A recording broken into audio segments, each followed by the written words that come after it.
Good morning. What's up, everybody? Welcome back to camp. This is the place in the tent where I explain the most fascinating and interesting topics from around the planet to my dumbest friends. And oh boy, we got a real ringer in here today. Dude. Let's go. Wow, we have a real fucking idiot here. Yeah, no, I mean, look, he's Italian. He took 8 years to graduate college, all right? But he's brilliantly funny, and he's very charming, very kind. It's Anthony DeVito, ladies and gentlemen. Come on. Yeah, drop some campfires in the comments. Thank you, guys. Yeah, we got Christos clapping campers. on the side. Thank you, Christos. As always, it's F Miles. All right, I would say the full word, but I think we're too early in the episode and we're going to get pulled off. But yeah, just drop an F Miles in the chat. Miles is my dear friend from college, whom I love very much. Gotcha. That came on and did a couple episodes, and the audience hated him.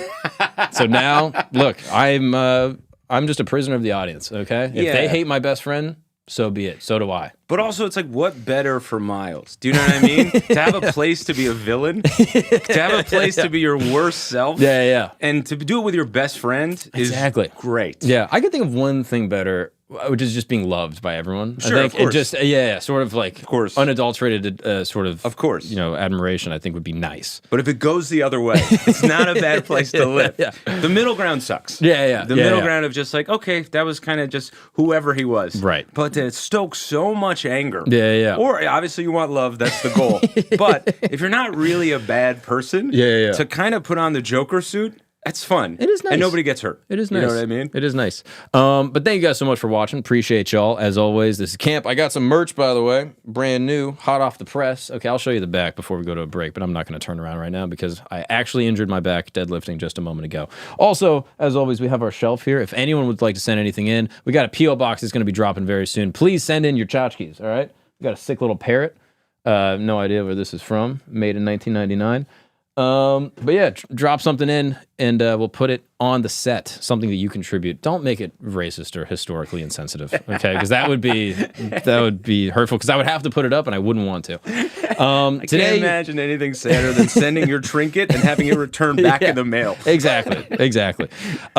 Today we have an amazing topic. We have an excellent one and there's no one better to discuss it with me. We're talking about the most interesting and notorious mobsters in history, okay? I mean, we're talking about everyone from Al Capone to Whitey Bulger to, I mean, basically everyone in between. I mean, we got a bunch of really interesting guys we're going to be dropping into. Lucky Luciano, Griselda Blanco. Warren Buffett. Yeah, exactly. You heard me. Yeah. You heard me, America. Didn't know we had a socialist on the pod. John Gotti, the Ledge. For sure. Yeah, I mean, we're going to be going through everybody. And I specifically wanted to speak with you. Mr. DeVito. Sure. Because you have a very interesting and sordid history with organized crime. Sure. Is this true? I always do this like it's like a Barbara Walters turning point moment. Exactly. Wow, we've been bullshitting for like 20 minutes before the show. So tell me, Anthony. Did you assassinate that CEO? Is that? I cannot speak on that. I just know that the country is rooting for me, and I'm hearing your applause, and it's helping me keep going. It is nice, actually, on that point, to see gun violence bring people together. Sure. You know what I mean? There's something beautiful. Typically when there's an act of sort of senseless violence with a weapon, people sort of, get divided and people say, you know what, this is bad. And let me just say on the record, it's very sad to see someone pass away. This is a guy with a family. Okay, with that being said, a lot of people are happy. Yeah, it's a very wild moment in the country. Yeah. And really, obviously it gives you a sense of like, hey man, there is a unifying element. Like this is weirdly brought the nation together. Yeah. Everyone can be like, yeah, we do not like insurance CEOs to this point. It is fascinating. Yeah. Did you see the lookalike contest? No, that's hilarious. They did a lookalike contest at Washington Square Park. Timothy Chalamet goes after that one too. Well, he looked like Timothy Chalamet. I was like, did Chalamet? Where was he? Like, can we get a receipt? He's like, are we doing it again? And they're like, not now, Chalamet. Not now. Yeah, what's his alibi? Seems a little suspect. All right, we'll quickly do the scenario. It's Timothy Chalamet. What do you think happens? I mean, the world is never the same. Like that is like the Franz Ferdinand moment. You know what I mean? That like sets the course of history into just a different direction. Yeah, you think it's John Wilkes Booth, but at a higher level? Oh, it really would be, actually, if you really think about it. John Wilkes Booth, a very prominent actor that killed Abraham Lincoln. Yeah. Yeah. Yeah. That is crazy. It's actually remarkable how famous he was, John Wilkes Booth. I did not. I watched what's it called? It wasn't called Abraham. Whatever it is on Apple Plus. Yeah, it was like a Lincoln show. Yeah, that's a Jewish historical film. I'm pretty sure. Yeah, different. You watch Abraham, you're like, this is old. Yeah, somehow John Wilkes Booth is in this one too. It was everywhere. Yeah. But and I did not realize how popular of an actor that he was. Oh yeah. I thought, he was popping. He was popping. Wild, and his brother was also very successful. I believe Edwin Booth was his name, right. and he actually has a theater and a building still named after him in Manhattan. Right. Yeah, the Booth Theater. It's crazy, man. It would be like if the Wayans brothers shot Biden or whatever. That would be awesome. Dude, white chicks, but they killed Biden. All of a sudden, people are rewatching White Chicks as like a subversive political movie. Like, dude, the signs were there all the time. That's crazy. Yeah, it really is wild if the Wayans brothers just. But here's what's interesting, actually, because one of them, Edwin, was like a hardcore unionist. Okay. He was like, he disavowed his brother. Oh, he was like, he's interesting, gone off the deep end. And so he like cut ties and was like, I don't even know this man anymore. Right. And old John Wilkes, he just went crazy. I bet too, Edwin, they were really like, hey man, now we want to make a movie about John Wilkes, and like, who better to play him but you? I would imagine that's like a part of it afterwards. He did end up going on to continue acting after his brother assassinated Lincoln. Crazy. And there was an assassination attempt on him while he was on stage like 2 years later. Jeez. This is just like the early history of America. It's just everyone just shooting each other. Totally, it's just bullets flying. It's crazy. And now it's so different. Exactly. Now it's safe. As long as you're not a billionaire. Or a child. Or a child attending school. Yeah, which I'm neither, so I don't care. Yeah, we're good, dude. This is also one of the big reasons why I don't want to be a billionaire. Because, which I've considered doing it before. Yeah, okay, good, yeah. But it's like, it's just not worth it. Sure. You know what I mean? Like having this target on your back, literally. It's like, I just don't want to deal with the headache. Yeah, I would go as far as to say it's not even worth it having like 10 grand in your checking account. And that's why I don't do it. See, this is why I fuck with you. You know what I mean? You and I, we see eye to eye on this the minute they see you be able to take out a city bike and ride it, to be like, oh my God, we got to get this guy. Yeah, that's a tough look. Asking for a Venmo before you take the city bike, you're like, yo, can you spot me? I'm just trying to get to the store. Okay, I'm in a bad spot right trying now. to take an open air Uber, and if you could help me, please. Yeah. But yeah, it is a wild thing, John Wilkes Booth. Another final history fact, okay, because that's not what this show is about. We're talking about the mob, not American, not presidential history. John Wilkes Booth's dad was named Brutus. Okay. Named after the guy that killed Julius Caesar. Oh, sure. So he's named after the guy that kills the leader in some sort of like coup d'etat, like revolution type thing. And his son ends up actually killing the leader of the country. Yeah, Junius Brutus. Which is wild. Junius Brutus is the actual name of Brutus, A2 Brutus from... Really? Yeah, from Shakespeare's Julius Caesar. Also the gentleman in the Senate that killed old Caesar. Crazy. That is crazy. Just a weird little quirk of history. Wow. Yeah, I guess he was just destined for this the whole time.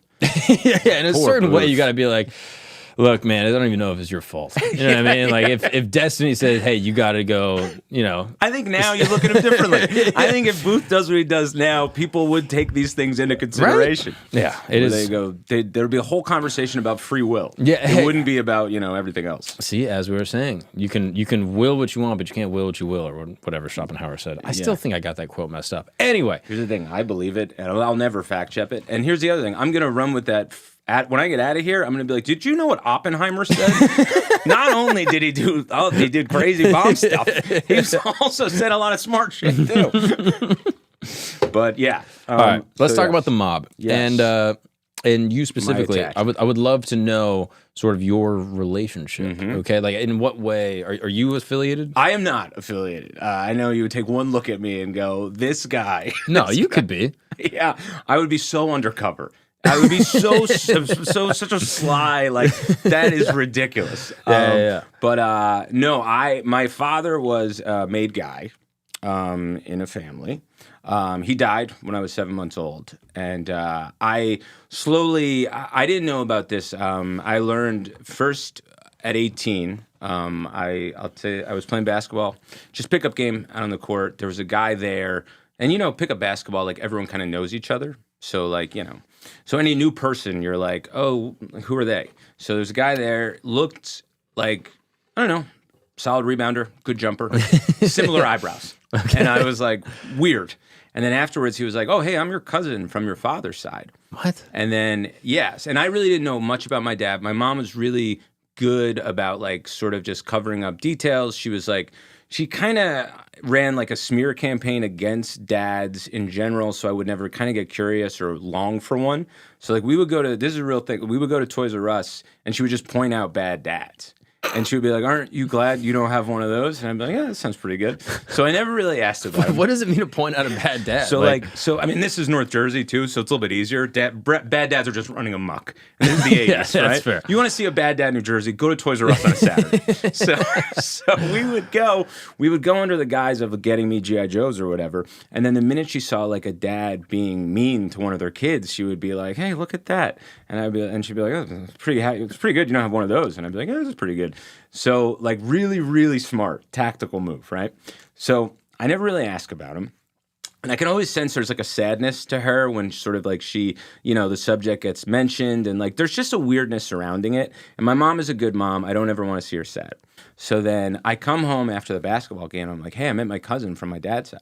And then she goes, I need you to sit down for this. I need to tell you about your dad. And then proceeds to tell me he was, a made guy in a family. And I don't really know like anything about it. Like as a kid, I wasn't allowed to watch The Godfather because my mom, there's another thing she did. My mom said that movie maintains harmful stereotypes about Italian kids. No. Yes, man. So Anthony DeVito from Northern New Jersey is like, those stereotypes, like they're, you can't watch this movie.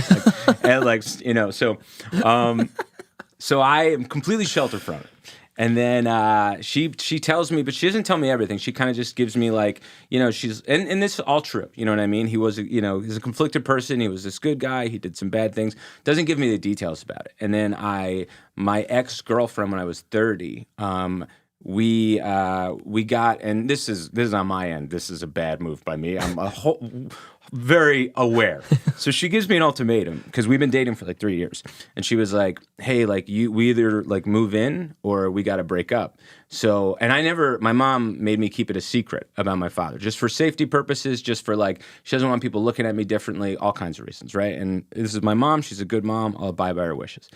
But with her, I was like, I told her about my dad as like a sort of a bargaining chip of commitment, which is admittedly so a horrible move. It's very mob-esque. I mean, be like, hey, I'm going to give you some information, and you just stick around. Okay? It's like, where'd you learn this from? You couldn't even watch The Godfather. It's just in me. Yeah, exactly. Yeah. So, maybe I would be all right at this. Yeah, you'd be amazing. Yeah.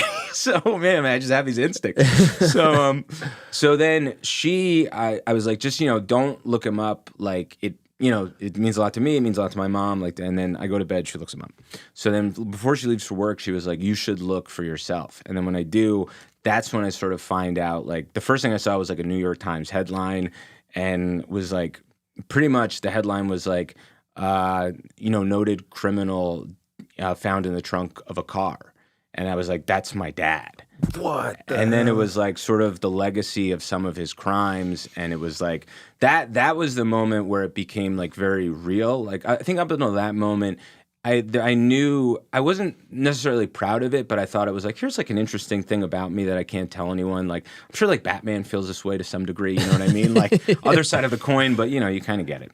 But then that was the moment for me when I was like, oh, these were the stakes of it. And that's when like I kind of had like, there was like shame attached to it. Oh, wow. Moment. So from like the ages of like playing basketball in the park, which is like what, 14? 18. Yeah. Okay. So from 0 to 18, you knew virtually nothing? Virtually nothing. He existed as just like whatever my imagination could conjure. So like that is the interest. Like I don't know if you grew up with both parents. Or, yeah. So when you don't have one, and especially when you know nothing about one and they're gone, you get to invent whoever they were. So you kind of create this superhero in your head. So that's what I had done with him. He kind of just became this like sort of like weird guiding voice in my head that like I never met, but I could create whoever he was. Wow. Do you have siblings? No, I'm an only child. Right. So the cover-up of the truth was probably a little easier. A little easier. Just have one kid to lie to. Wow.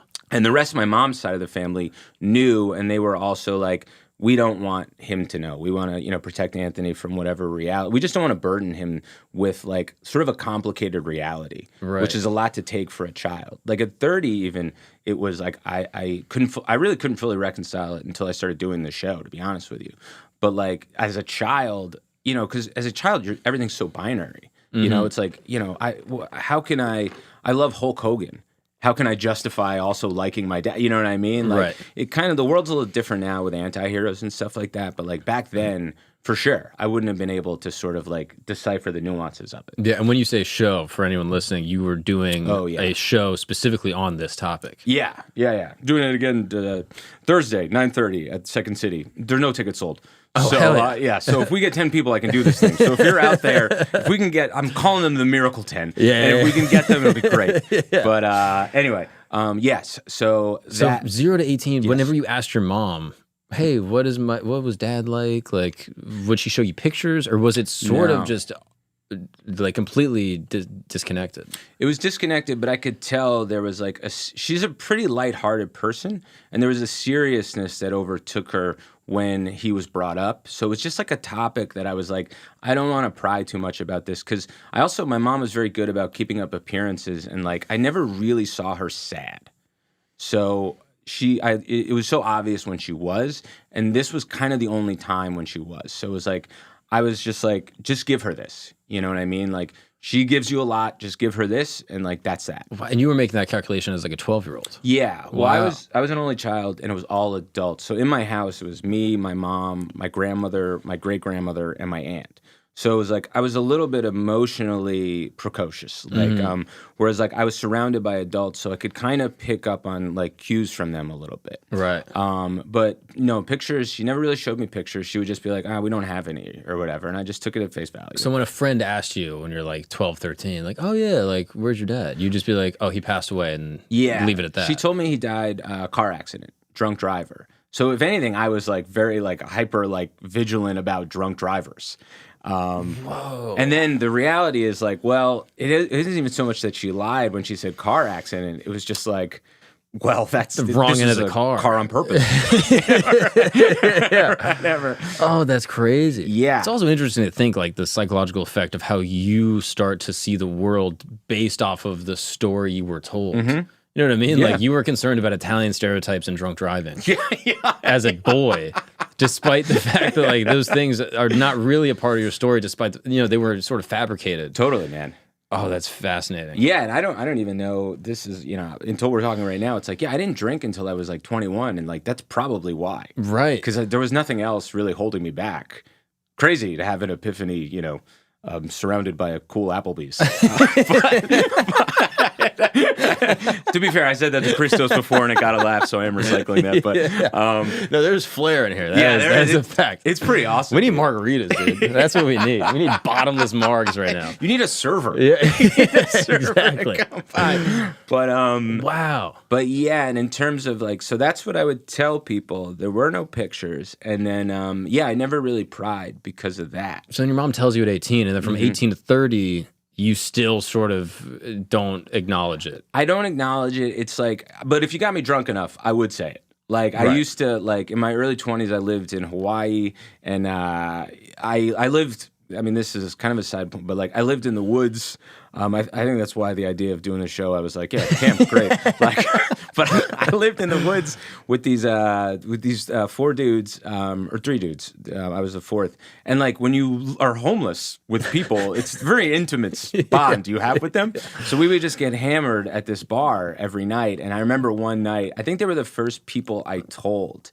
Outside of maybe my college girlfriend. I don't even remember if I told her, to be honest. But like, I remember I had like, I don't know, like 6 or 7 beers and was like, hey, want to know a crazy thing? And then like, but that's the only attachment I had to it. Does it create like an emotional problem for you? Because this is something that you are like sort of emotionally ambiguous, trying to process, feeling like, oh, I've been lied to, but also I like my dad as the person I've created, but also maybe he did some bad things. Like you're having this sort of ambivalence, but at the same time telling people, and I'm sure everyone goes, dude, that's awesome. Yes. So there's probably a mismatch in your brain. Yeah. What is that like? Because like I didn't know the gruesome details. I just knew that he had died and my mom was sad about it. So there were I knew there were stakes there. I didn't know the exacts of the stakes.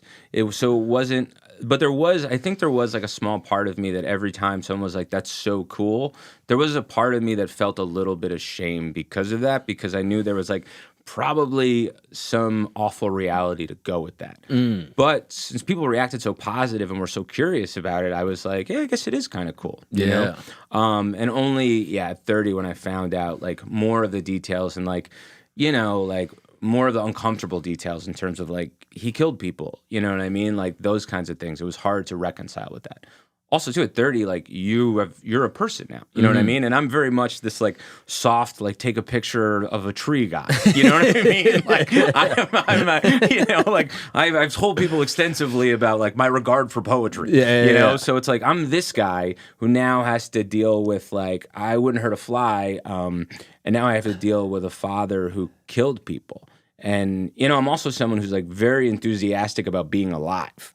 So it's like the fact that like I don't know the circumstances, but that he took that gift away from people was not easy for me to sort of like wrap my head around. Right. That's when I went inward with it, and like there was a lot of shame attached to it. So then, how do you start uncovering the details? Like, what is that journey? Yeah, some are my mom's. I mean, my mom she's up in age, so like, and she's blocked out a lot of it because it's like real trauma. When you really get to know her story, you're like, Jesus Christ. Right, like, couldn't imagine. It's so like she'll spill out like details like here and there, and you're just like offhandedly, you know what I mean? Like, we're driving once, and she was like, you kind of just for the scope of it, like we're driving. I think there was like we were just driving. There was a new strip mall or whatever, and she was like, oh, John Gotti was at your christening, and I was like, what? And then she was like, oh, is that a new Old Navy? Like she just sort of implants these like whoa. And then there was another time I got something out of she's in an apartment in Jersey. I got something out of the kitchen cabinet.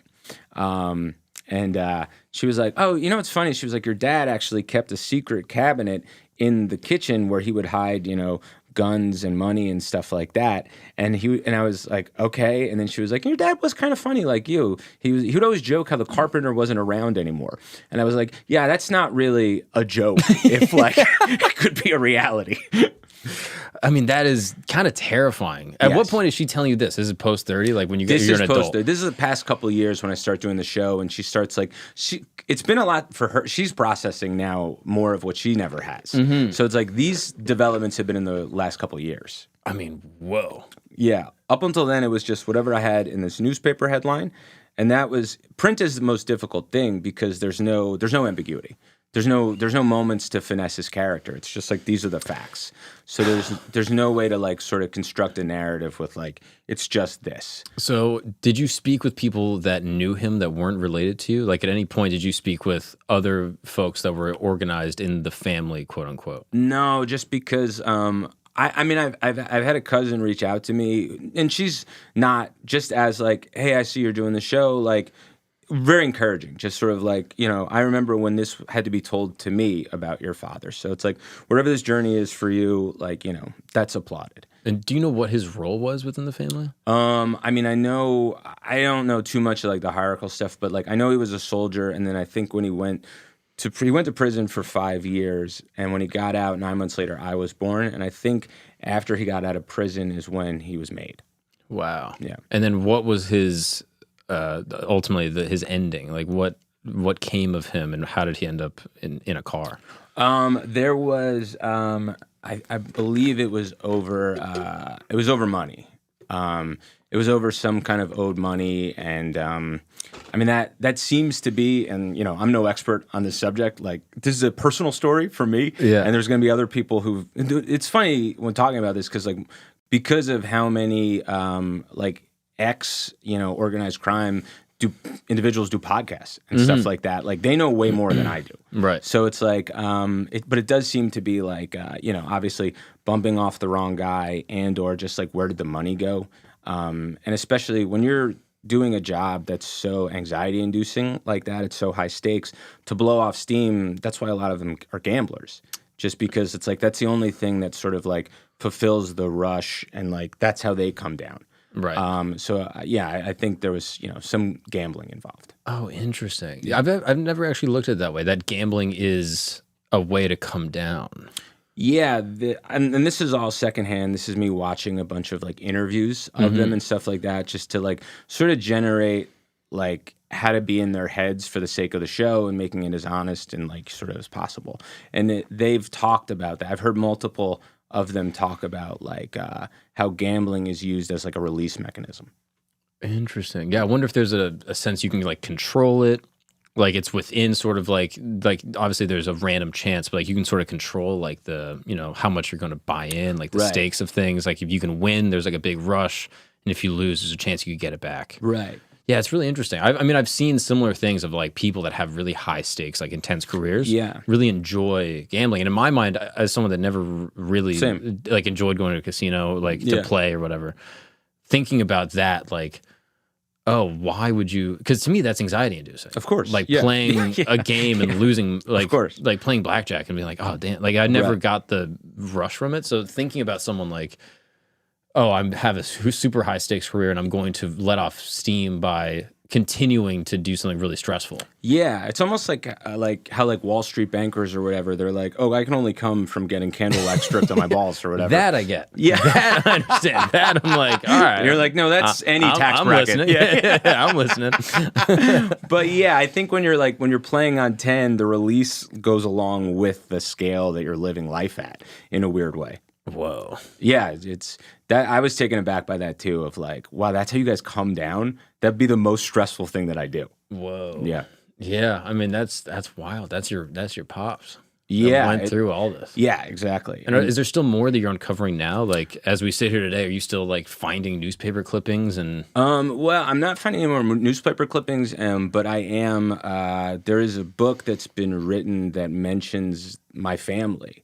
So I started reading that book like last summer, and that has been eye-opening. That like did go into more details, and then like that was when I read his voice rather, because like my whole life I've been imagining what he sounded like, but then like the first time I read his voice was like him saying, "That's a lot of blood." I know, and like. Whoa. Removed, you go, okay, it's just entertainment. But when you're like, that's my father saying that, it's tough, man. That's unsettling. Yeah. And also the amount of blood for you to say that versus him saying that is such a different amount. That's a really good point. That's a really, really good point. Like you ever like pulled off a cuticle and you're like, that's a lot of blood. Like that's when I would say this is a blood man. He's in the blood game for sure. Yeah. That's wild. I know.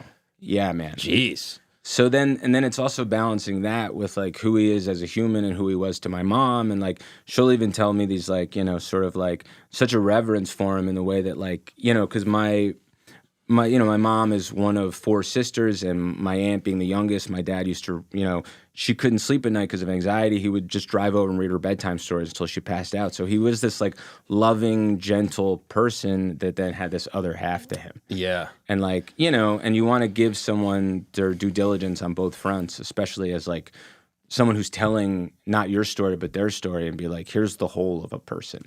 Yeah. And it's, this is a man who loved my mom, who gave me life. Right. So you're like, I have to find the good in him. Yeah. Who your mom also loved ostensibly, right? Yeah. Like, and that is partially you. Yeah. I mean, exactly. That is a brain fuck. That's wild. Yeah. So I can't just write him off as like, this bad guy. And then I also just can't be like, he's this great guy. You know? So it's like, unfortunately, we have to use nuance, which is annoying. I prefer just to live in a binary. I would have, man. Where things are good or they're bad. 50 years ago, this show would have been so easy to do. Yeah. He's obviously great. Yeah. Moving on. Yeah. It's the American dream. Yeah. What are you people not seeing? They had nothing. They built their way. Exactly. I know. That's God. Oh, wow. Yeah. Well, we have some other mobsters to discuss. Please. And as we go, I would implore you to jump in and feel free to, oh my, I'm getting a phone call. Everyone's blowing me up right now. Sorry, people. No good. Okay, so. It's the FBI. Yeah, exactly. They got us. They freaking got us. All right, so we're gonna go through just some other mob family members, and let me just put some things out here. Okay, we might be making some jokes. These are all allegedlys. Yeah. I think. I mean, right? Like, yeah, for sure. I'm still. This is how much of a scaredy cat I am. Of course. Even talking about like Al Capone. This is a guy that was like prominent in like the 20s. Exactly, man. I'm so soft and a weakling. I'm like, his ghost will kill me. I'm not even bringing it up. So this is all allegedly, of course. And anyone that has family like you that might be connected to any of these folks that we talk about, all love and respect. And we'll do black and white photos only, just to be safe. Exactly. Interesting. All right. So you want to talk about John Gotti? Sure, man. I mean, what an interesting place to start. This was a gentleman who was allegedly. I mean, I know him as Uncle John, but sure, go ahead. Allegedly at your christening. Sure. Born in 1940 in the South Bronx, Gotti's path to organized crime began in the streets. By 16, he was leading a gang called the Fulton Rockaway Boys. I love the old New York. It's, you know how tough you really have to be in a song and dance gang? You know? It's awesome. And it's one thing to be in the Clips, Bloods, Pyrus, whatever, but to be in the Fulton Rockaway Boys. Oh, it's amazing. And still stoke fear. Wow, are you tough? I also love that they hyphenated it. Like that there was an internal disagreement.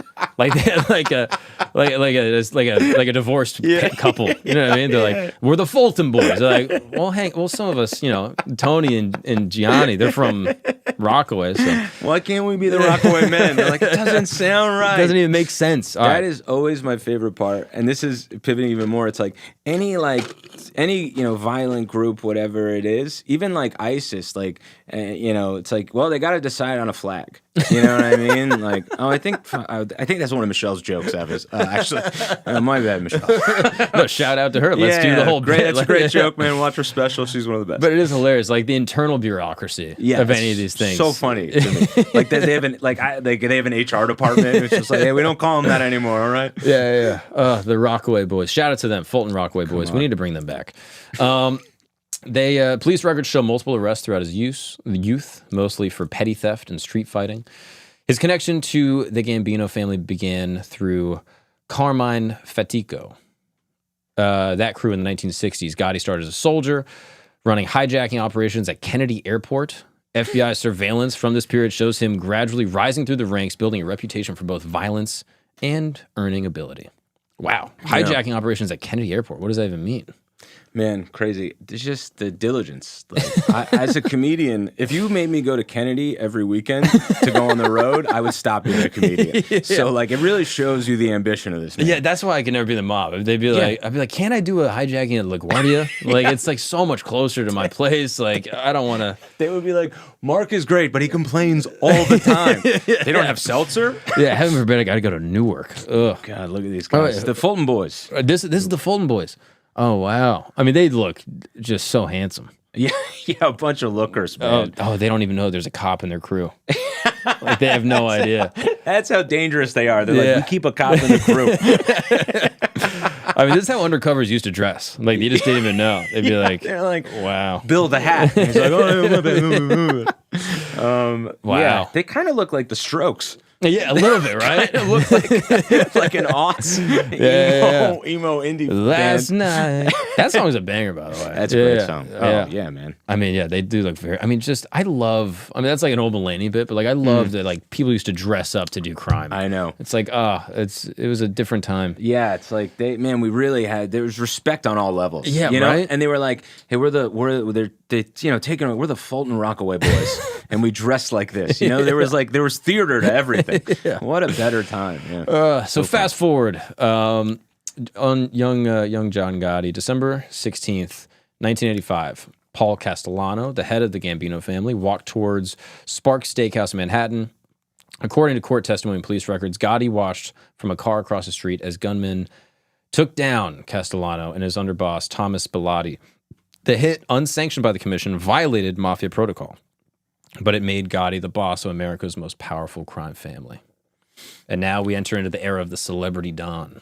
Yeah. Gotti transformed the role of Mafia boss. Unlike his predecessors who avoided publicity, he embraced it. Regular appearances at Manhattan nightclubs, front page coverage on the tabloids, celebrity-style arrivals at court, public displays of wealth and power. The Ravenite Social Club became his public throne room. That sounds... Can we get a picture of the Ravenite Social Club? That sounds awesome.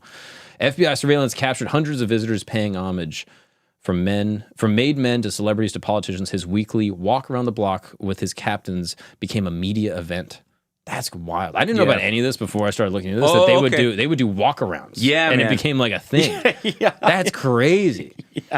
Yeah. I do like their own like version of paparazzi. Yeah, that just like followed them. Right. Yeah. That's insane. Under Gotti, the Gambino family maintained its interest in construction, labor unions, gambling operations, loan sharking, extortion, drug trafficking, allegedly. Sure. Federal investigators estimated the family grossed approximately $500 million annually under his leadership, though Gotti's high-profile lifestyle attracted unprecedented law enforcement attention. Whoa. It is interesting because he did make it so... Because, it existed in the shadows. I mean, it exists in the shadows to a point where people were, like, not even certain that it was real. And then Gotti turned it into, like, it just sounds stupid, but, like, they must have got so many more applications. You know? Just, like, really put it on the map in a way, you know? Like, trying to be like an intern or something. Like, they must have gotten way more interns. Yeah, it's like almost like when a new destination blows up on Instagram or something, and all of a sudden people find out about it. Like, I'm sure they must have been like, our phones are off the hook. Yeah, what is Santa Teresa? We should look into this. This sounds amazing. Do you think anyone's ever moved to join like the mob? Like, you think there's like an Italian growing up in like South Texas that's like, I'm gonna go to Jersey and like try to make it? I bet, man. Look, between that, the Sopranos, that's the thing is like they're such captivating figures because they are the ultimate anti-hero. Yeah. Like the tale of the Italian immigrant, like they turn to crime because they're outcasts and like everybody can empathize with that. That's really what happened is they were lowest rung on the totem pole. So they were like, everyone's rejecting us, so we need to start our own thing.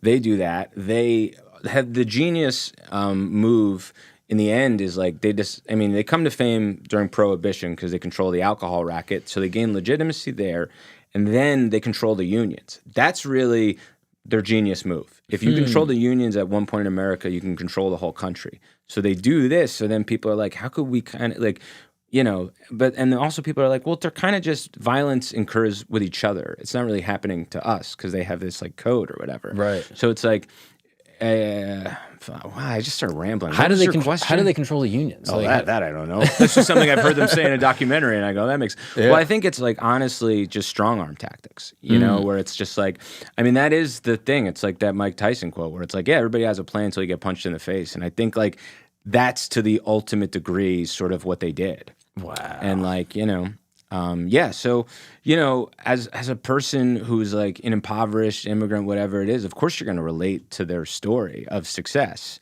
Yeah. And like you're not affected by the violence, so you're like cool. Not cool, but you're like it's admirable. Like I understand it. Mm-hmm. I think there's also an underscore depending on like the type of like family you were. Mm-hmm. You know what I mean? Like if you're doing like extortion, I'm like, I don't like that as much. Right. But if you're doing like bootlegging, I'm like, thank you. Yeah, that's awesome. Like, I don't know why. Like, I draw lines depending on like what the racket is. Of course, man. Because I would imagine you would put yourself in the shoes of like people of that time period and be like, I can't drink, and then these other guys come along and they're like, here's some booze. I would be like, these guys rule.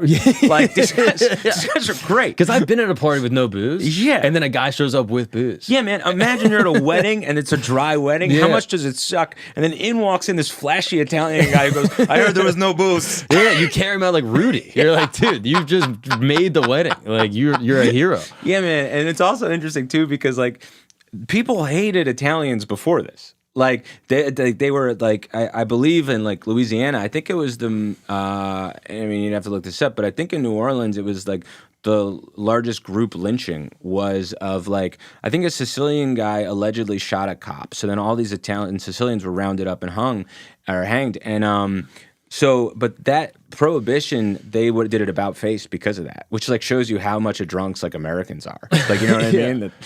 1891. Right. 11 Italian-American immigrants in New Orleans by a mob for their alleged role in the murder of David Hennessy, police chief. Wow. Some of them had been acquitted at a trial.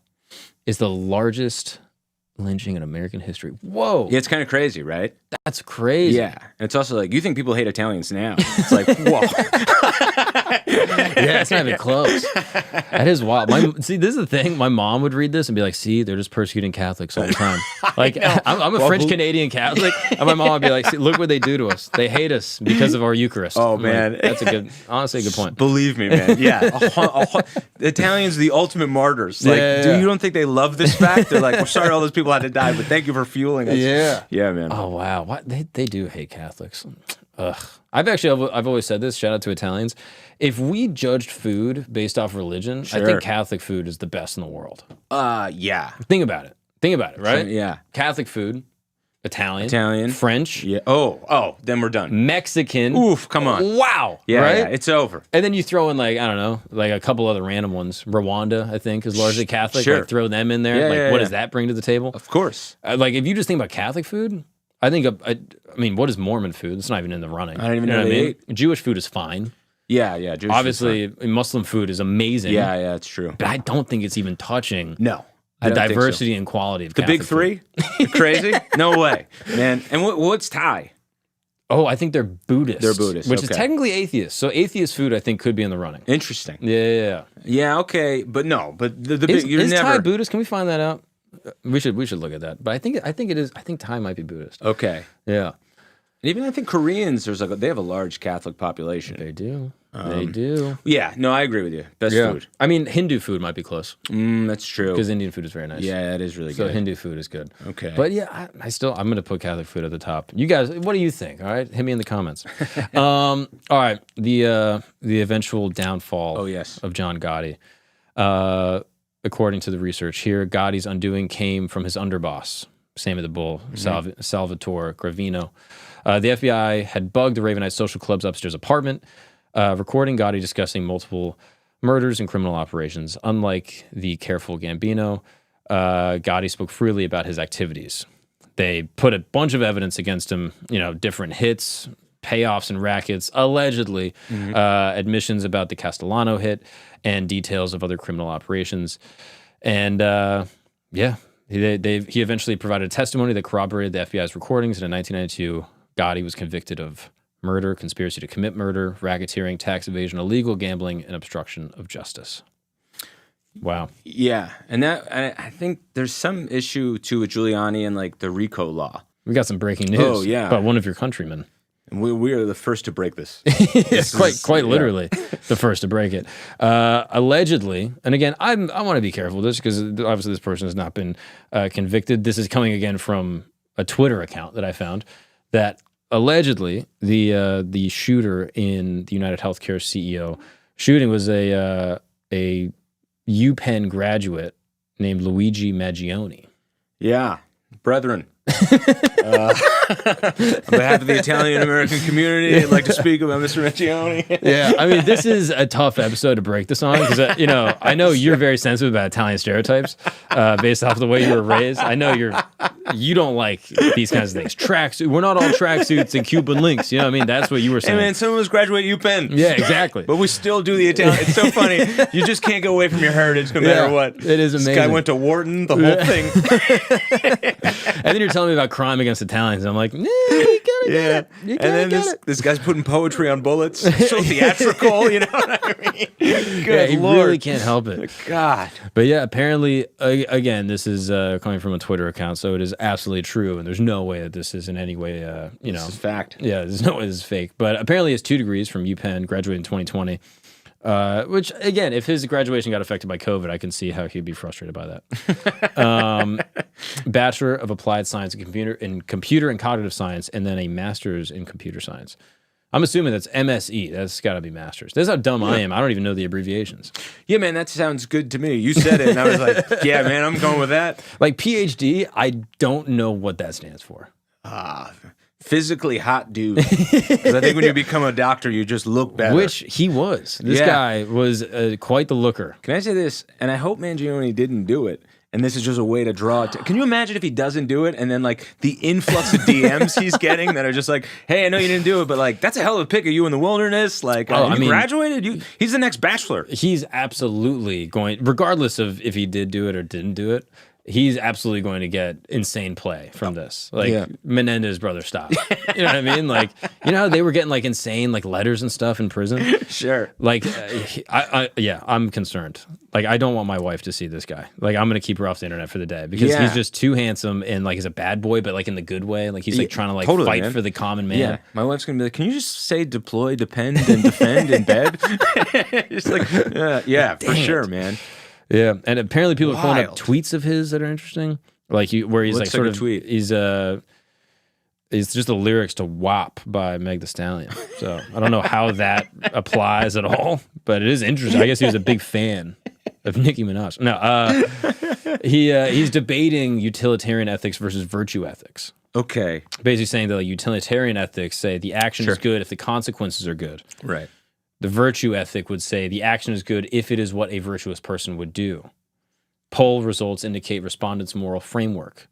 And then homicide is worse consequences, and then the R word here is worse virtues. So yeah, this is just a tweet of his sort of like dealing with the philosophy, I guess, of like, you know, what type of ethics are the best framework. I will say, man, what a higher caliber of you know what I mean? Like in terms of like, hey man, if people are worried about the education system in America, if these are our level of assassins, pretty good. Yeah, exactly. You know? Like, what class did he take? Like, you know the Monopoly bag thing? The Monopoly money? Apparently they found his backpack in Central Park. Okay. And it was full of Monopoly money. Hilarious. Which is a Joker-esque level like tactic. Wow.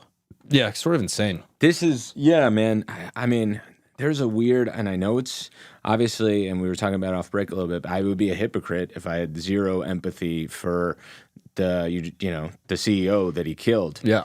But at the same time, there is that primal bone of me that is a little prideful that he's Italian. And that he's so Italian. Luigi Mangione, good Lord. That name is delicious. That is a meal I'd like to eat. I mean, yeah, it is crazy. Again, you got to wonder like what his parents think. Like, I don't know. It's going to be interesting to see how the ripple of this plays out. I would say if they're anything like my Italian family, they'd be like, Luigi did it. You know what I mean? Like, and not that side of the family. I'm talking about my mom's side of the family. It would be like, kid's a star. Yeah, kid's a star. His name up in lights. Luigi, you did it. That's beautiful. Move over, Mario's brother. Yeah. Oh, dude, calling him Mario's brother is just disrespectful. That's what I mean. Damn, it's like he's knocked down, man. He's no longer the most famous Luigi. Yeah, that is true. All right, let's just button up this story on John Gotti. Okay, like we said, the RICO took him down. His legacy lives on in pop culture.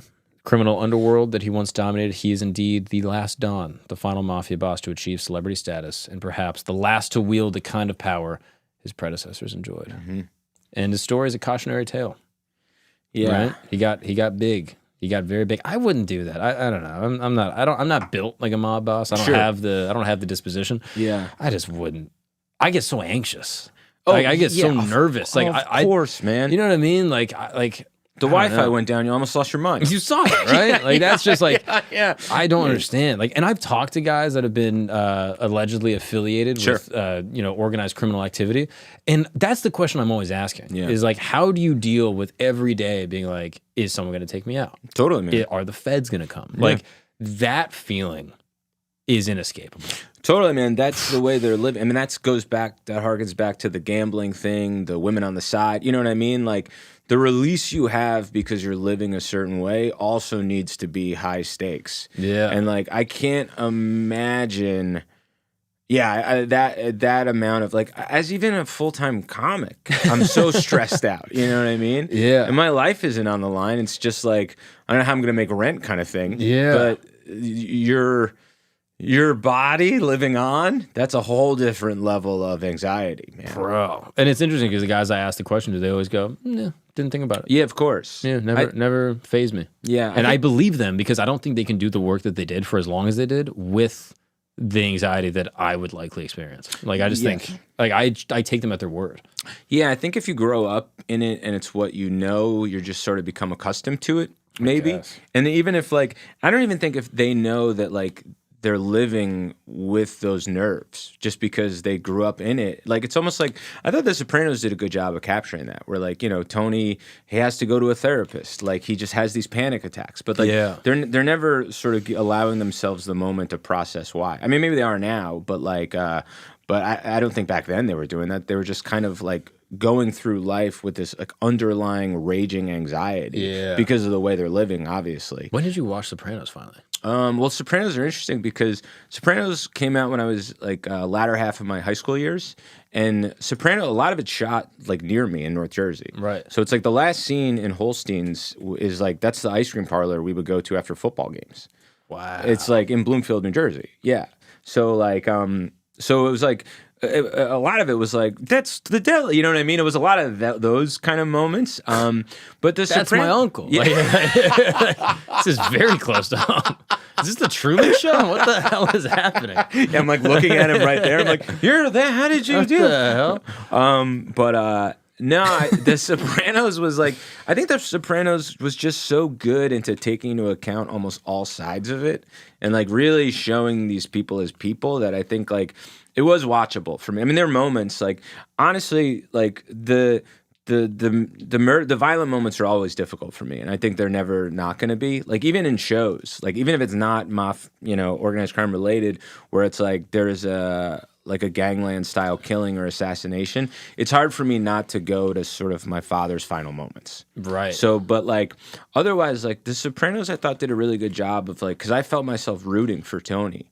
So it kind of like humanized. The point of the show. I guess, yeah. So it's like I didn't know the details about my father at the time, but post watching it, it's like it's humanized him a lot. So I think The Sopranos is actually really good. Yeah. Oh, I mean, just insane. Do you know any specific stories about your dad that haven't like shared so far in the conversation? Not too many. Like, I think my mom and myself, and not out of like, I've been not that like they're bad people or anything like that, or like they're people that are involved, like nothing like that. Just people that might have known him at the time. Like, they've said some like kind of vague anecdotes, but nothing like any funny stories. Yeah, that's what I was trying to think of. Like, not really. I think he was a pretty serious guy. Really? That's what my mom said. He was that's why she thinks it's so funny that I do comedy, because she was like, he's a very, aside from his carpenter joke, which you could argue is not really a joke, but he was a very serious guy who sort of looked at himself as like a very like, sort of like dapper, like business minded, like, and I think that's kind of how he rose a little bit, was that like he was more like mathematically oriented kind of guy. Interesting. So like, I mean, I know he loved to gamble. That's like, they were like, he was a great craps player. That's really like what they were like. He kind of is it's so funny. He's so much of what I'm not. And it's like, that's the interesting thing with the show, is like seeing like nurture versus nature of like, hey, he have been me if given complete like autonomy to do his own thing, or could I have been him thrust into the world he was in? So it's like, it's kind of interesting because, my mom was like, he was like, he's very serious. You're not serious. He was very good at math. You're horrible at math. They were like, he could sing. You cannot sing. And then he was like, he's pretty suave. He's like, I've seen you around your wife. You're not. Like, you know what I mean? I love that they find just ways to insult you. Yeah. This is amazing. Yeah. What a good Italian family. Like, let me tell you about your father, all right? He was successful, handsome, good with women. You guys are nothing alike. Yeah. Thinning hair, but somehow he pulled it off. You have a full head, but still somehow you maintain no level of attraction. No, it's funny because my mom at one point, after he had passed, and it wasn't anything like, nothing demonstrative on their end, but they wanted to be a part of my life more than I think my mom wanted them to be, just because she was worried about, not so much she was worried about my own safety, she just really wanted me to have a chance at completely my own life. So like, it wasn't like complete disconnect from them, but like she was careful about sort of like visitation, whatever it was. So I went to court for custody for me. And she told me later on the stand, she was like, I have a very anxious child. And I was like, Jesus Christ. Like, you had to say, like, she was like, yeah, a courtroom full of people, strangers. She was like, I mean, he can't sleep without a nightlight. I'm like, oh, you're just like roasting me in a courtroom? So this is on the record. Okay? Yeah, this is public record. Yeah. Of just like a stenographer wrote this down. Weird idiosyncrasy. Like, it's just like, he tucks the covers above his forehead. He's a latent bedwetter. Yeah. Like, we know this verifiably. She did not perjure herself. This is documented. Yeah, there's claw marks in my shoulders from the way he hugs me.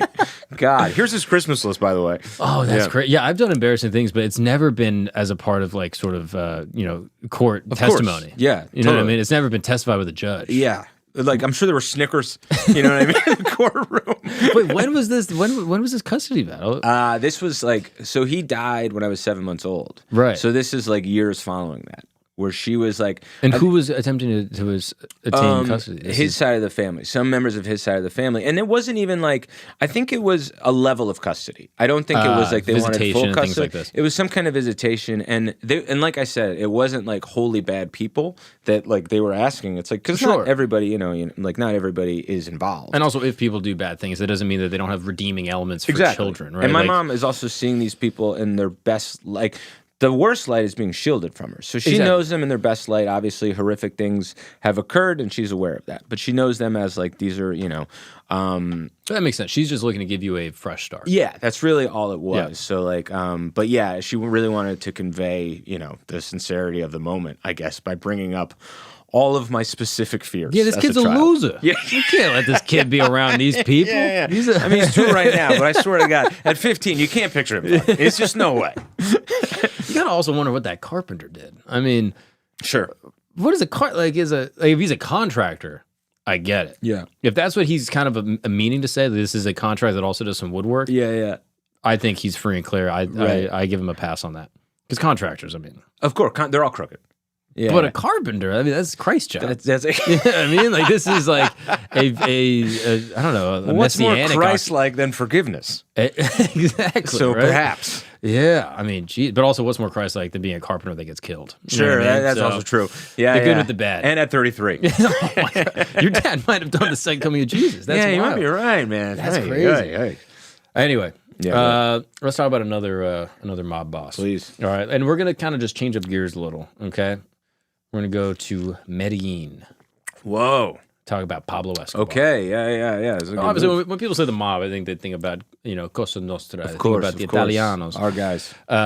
Yeah, but Pablo, I think, cannot be understated. I think it needs to be discussed when we're talking about organized crime. He's a fascinating human being. 1975, he gets arrested for cocaine possession.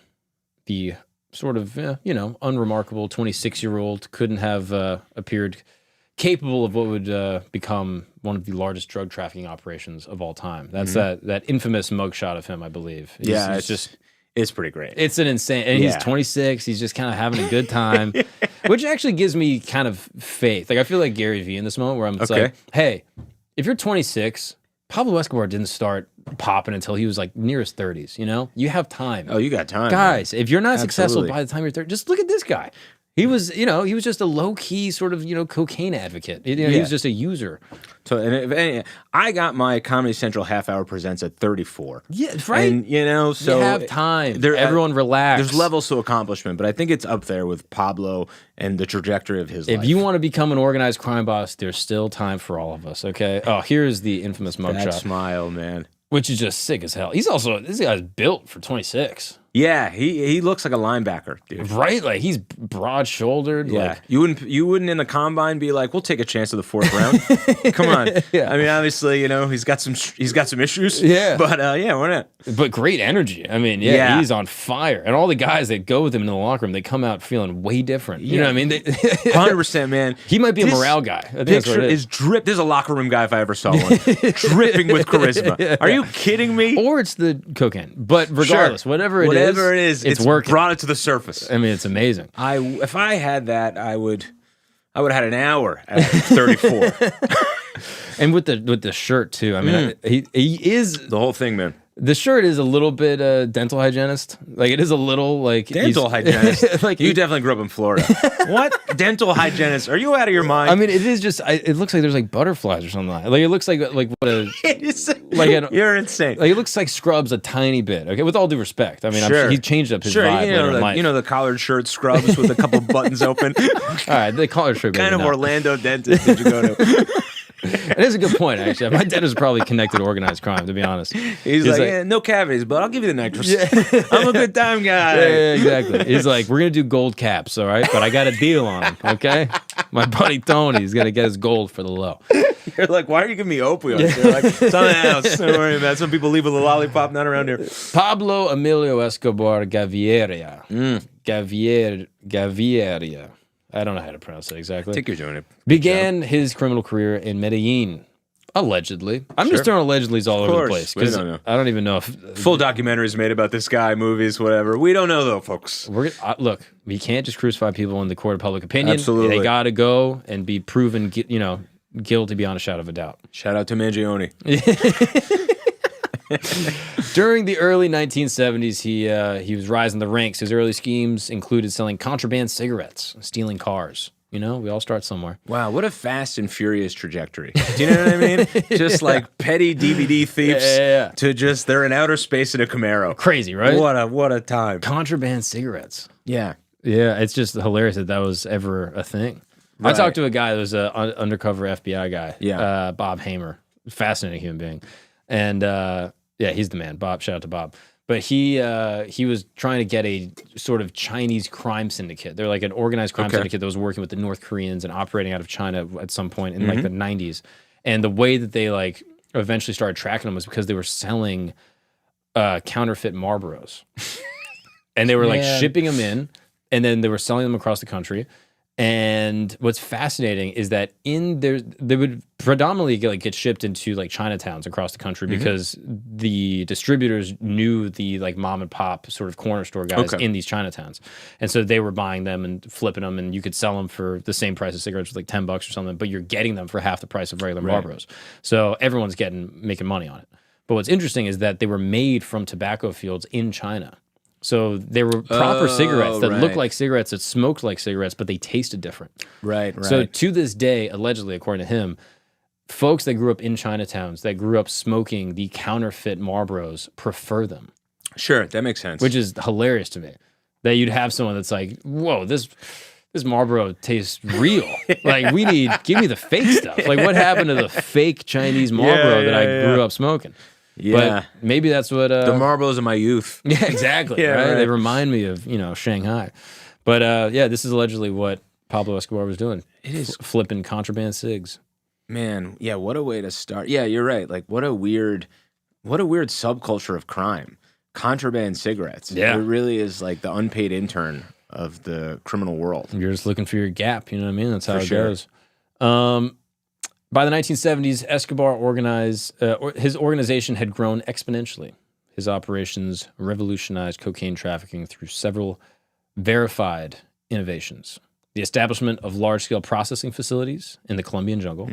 So he's sort of like Bezos in this way. Yeah, so, sure. We're going to get, sort of like a centralized facility that's going to be able to ship stuff, same day. It is impressive. Like, even going back to where we were talking about the Italian, like when they're like just they figure out this like specific business infrastructure, the like plus minuses is like, man, if we could have just made you like economies are, or like whatever. It's like, God, if you could have turned like people talk about that with Meyer Lansky, like where it's like if you could have just turned your talents to somewhere else, it's like, man, maybe the events of what's going on right now might not have happened. It's but interesting. That's the problem is that you're asking these people to make less money. Sure, yeah. Isn't that wild? That is like true. If you're like, I mean, it'd be clean money, it'd be legal money, of course. But you're basically being like, hey, don't make $1 billion, right? Just make a couple million, right? You're like, you wouldn't wake up with anxiety the minute you open your eyes. But I guess you're like going back to what we were saying. If you're someone where it's like it just doesn't register like that for you, they just see it like as like, oh, but I'd make less money, so I don't care. Yeah. What's the problem? There's not I don't see the risk you see. Exactly. Yeah. So. He was doing these processing facilities, the use of civilian aircraft with modified fuel tanks and cargo holds. Yeah, wow. Development of sophisticated smuggling routes through the Caribbean, and the creation of an extensive distribution network in South Florida. Man. Your alma mater. My God. Yeah, this combination of Jeff Bezos and Magellan. Unbelievable, exactly. Man. Yeah. It's like the Silk Road. You know what I mean? Like there's like Marco Polo. They're finding these trade routes. Like, there's something about that must be fun. Like, just looking at a map, being like, how do we organize? Totally. Like, oh, there's a mountain range here. We can. I would actually probably enjoy that if I had to be an organized crime guy. Just being on the logistics side. That's so funny. And looking at like the plus minuses, just balancing the books, and having to call them up, be like, hey, this quarter we're bleeding here. It's so funny. They approach you like, we need a cartography guy, and you seem to have a real interest in maps. Yeah, but there was probably. Isn't that crazy? Of course, man. Of course. That's so funny though. Yeah, it's just so insane. Escobar's public work programs in Medellin are well documented. So again, showing the ambiguity of these folks. I mean, it is insane. Like, just to give contrast, that the scale of his operation, just to give you the size, according to DEA investigations, the peak of the Medellin cartel controlled 80% of the global cocaine market. Wow. The organization's earnings, confirmed by seized cartel documents, reached $420 million per week. Yeah, that's like when when like hedge fund people like tell you what they make per minute. You know what I mean? It's like that kind of stuff where you're like, oh, that's how rich you are. Like, it's unfathomable. 420 million per week. It's insane. And so again, you look at this and you're like, all right, he's probably involved in some bad business. Sure. Probably some people got hurt. You know what I mean? Are drugs good or bad? This is an ambiguous question. But then you look at the good things that he did. He constructed housing developments for the poor, including the neighborhood known as Barrio Pablo Escobar. He built soccer fields throughout the city's poorest areas, funded medical programs, and these actions earned him genuine support amongst Medellin's poor, who referred to him as Don Pablo. Yeah, of course, man. Because if you're living there, not affected by it, and only reaping the benefits of it, like, you're just gonna see it as like, no, this is great. You know what I mean? Like, if it's isolated, I don't know. I'm not as familiar, but like, if you can maintain isolation with it, and because that's what people talk about. Like, I always thought it was funny. They would use this specific example, which are like, all right, the juice kind of isn't worth the squeeze here, but it's very funny. They'd be like, he handed out turkeys on Thanksgiving. And it's like, I mean, how? I guess for sure. Yeah. I mean, okay, but they would always cite that. It would just always make me laugh. As that was, it was like, there's a turkey shortage. You don't know about it? And this guy, we don't have them. And sides. Come on, cans of cranberries. This guy's incredible. The duality of man. Yeah, so now we're kind of moving, again, he's like sort of building up throughout the 70s. He's doing his little operations. And by 1984 to 1991, that little window is the bloodiest phase of what's known as the war years. This is Escobar's war against the Colombian state. Verified attacks include the assassination of Justice Minister Rodrigo Lara Bonilla in 1984, allegedly. The murder... Say again? Sorry, was that the one on the plane? Wasn't he like he blew up somebody on a plane? Sorry. I interjected with nothing to stop your progress. Yes, but no. Okay. Not that one, but you're exactly right. All right. The murder of presidential candidate Luis Carlos Galán in 89, and the bombing of Avianca Flight 203, killing 107 people on board, allegedly. Tough. I think. Yeah, for sure. So again, it's like, all right, you're building houses, you're helping people, but also there's a plan that goes down. It's like... Yeah. I mean, there's, what you're getting into. You know who you're lying in bed with. This comes with it. So, yeah, you can't turn a blind for the people that are like, but what about this? It's like, you got to also deal with that. But you also, what this is. Making so much money, too. I mean, it's insane. Crazy. Like, you think about, like, the way that, like, corporate CEOs in America, how their brains change with, like, sort of, unthinkable wealth. Sure. Like, you got to wonder how he feels with the same level of unthinkable wealth, 420 mil a week for certain periods of time, plus also, like, I'm running, like, a militia. Yeah. You know what I mean? Like, say what you will about, like, Musk, Gates, Bezos, Zuckerberg, any other, like, sort of American, technocrat billionaire. Right. They're not forming violent, militias. Yeah, for the most part. I think Gates hasn't done it. Yeah, I don't think, as far as I know. How cool would that be, though, if you found out about that? I mean, based off the way things are going, they might need to. You know what I mean? Like, it seems like the American people are not happy, okay? If I'm in that position, if I'm a proper B, I'm getting some boys. I'm getting a militia, I'm getting a whole squad lined up. And you're like, and fellas, I am the map guy. I know I'm the boss, but I am strictly the map guy. Yeah. I love the Pablo Escobar, 420 million, and he was like, we got to get some hippos. I always love that. That's like there was like a child like whimsy about him that he maintained throughout the whole thing. Yeah, it is beautiful, right? Yeah, like, there's a little element. Yeah, man. I mean, MJ kind of did the same thing, right? Exactly. He's like, hey, I'm the biggest pop star in the world. Let's make like a little theme park. Yeah, but with him it's different because you're like, okay, you see a stunted child. That's what this is. You know what I mean? And like you're like, but with Pablo Escobar, you are a violent drug dealer. And you're just like, can we get some livestock in here? Like, just bring in the Barnum and Baileys. Yeah. All right, let's get a train car. With some... It's just such a great contrast. Yeah. Have you heard of Catedral? No. You've probably never heard of it because no one's ever pronounced it that way. That's not at all how you pronounce it. But by 1991, Escobar negotiated a unique surrender agreement with the Colombian authorities. He had a custom-built prison, La Catedral. Included features documented by multiple sources, personal oversight of security personnel, so he basically controlled the COs, restricted police access, luxury accommodations, and the continued operation of his business through cellular phones. He remained there until July of 1992 when authorities discovered that he was conducting business and ordering executions from within the facility. His escape from La Catedral sparked the largest manhunt in Colombian history. Man, I get it a little bit because it's a little bit of a heat check. Because he's getting away with so much in the prison that he goes like, hey, can I just do bit like, and then they were like, we can't do that. You know what I mean? But I get it because they're allowing so much grace for him. Have you ever heard, I'm pretty sure at one point, Escobar brought, I think, like the Brazilian national soccer team to his prison. Right. Christos, can you pull up a video of this? If I'm not mistaken, I'm pretty sure it was Escobar. While he was in the prison, they had this big soccer field. And I think it was a Brazilian soccer team. I think no, it might have been Argentina because I want to say Diego Maradona played with him. Or something like this. Can we? Man, we should get the details on it. It is amazing when people do like modern day king kind of stuff, right? You know, where it's just like, I think I'd like to wake up to a rhinoceros and maybe do a penalty shootout with Diego Maradona. It's like, oh, and you can make that. It's kind of like when sultans are like, hey, can we get Rihanna for my son's like 8th birthday or whatever? Yeah, it's really great. I mean, okay. Maybe it was. I think it was Atletico. The Medellin-based Atlético Nacional. Okay. They have a 30 for 30. The two Escobars. Oh, right. Yeah. I mean, just insane. But it would be, I mean, you got to wonder, like, do you play defense on him? Yeah, of course. The mindset of you coming over there to be like, I let him win, right? Yeah, I mean, but also at the same time, you got to go hard. Of course. Because if he sees that. Disrespect. Of course. Then, like, yeah, you don't want to placate him because that's a whole other thing. So you're just like... What? Just be stressful. Again, it's like I can't even handle the stress of going to play ball with a mob boss.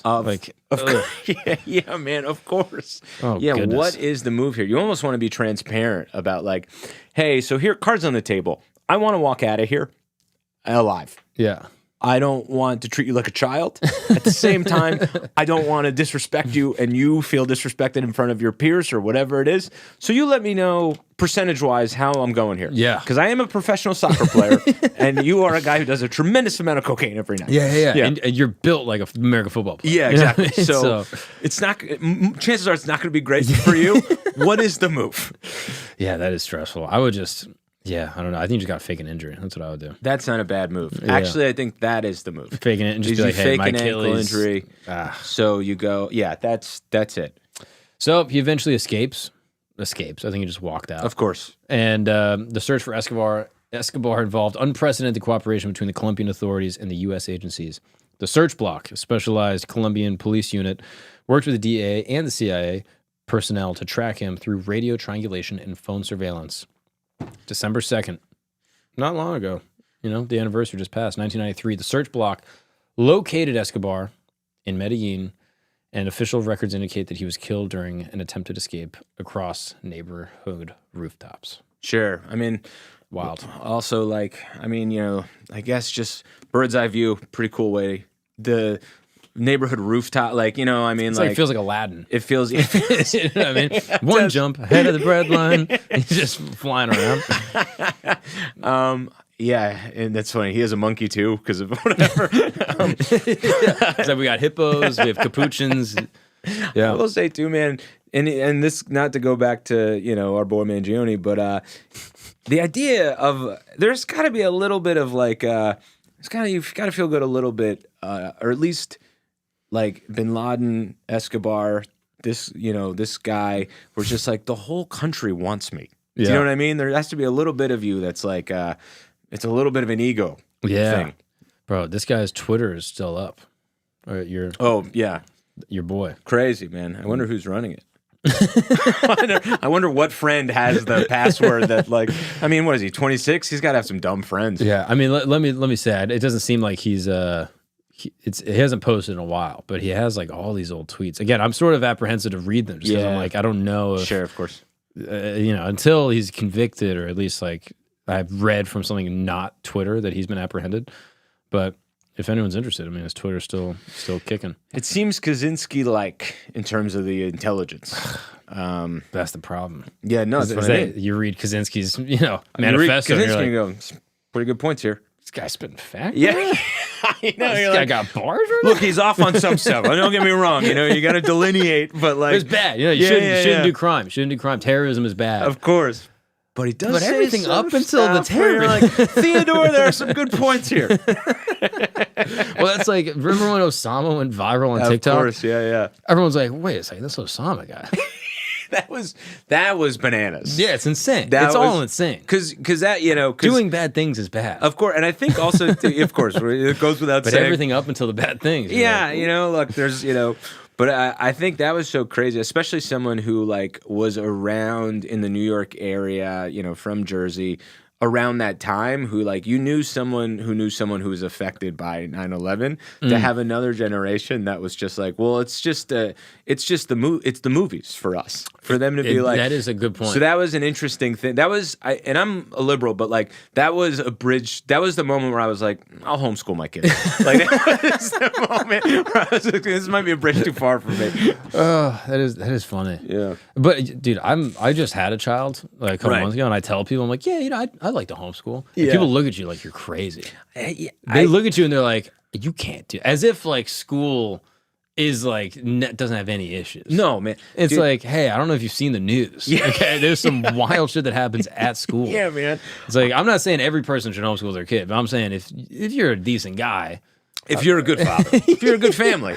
I watched, there's that new, like, I don't know if you saw it, there's like that Hulu, whatever part doc called Social Studies about like it documents a year of high school students coming out of the pandemic and like the influence of social media on them.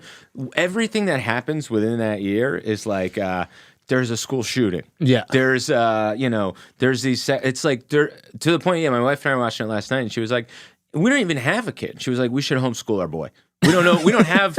It's our dog's being homeschooled. Okay, we're not sending him to like puppy training classes. Yeah, all right. We're not getting the dog whisperer involved because the dog whisperer is going to try to make our freaking dog gay or something. You know what I mean? Like, we can't have that. Our dog's getting homeschooled. We're gonna have to do gender reassignment surgery for our pup. No, our Labrador's getting homeschooled. That's how it is. But yeah, when she said it, it was like it seemed like such a sensible option. Whereas I think when I grew up, it was like, come on, that's crazy. But like, I don't think it's going to be viewed so out of whack, man, in the years to come. I have a confession. Go ahead. I was homeschooled. Yeah, you can't tell. You mean that? Yes, I do mean it.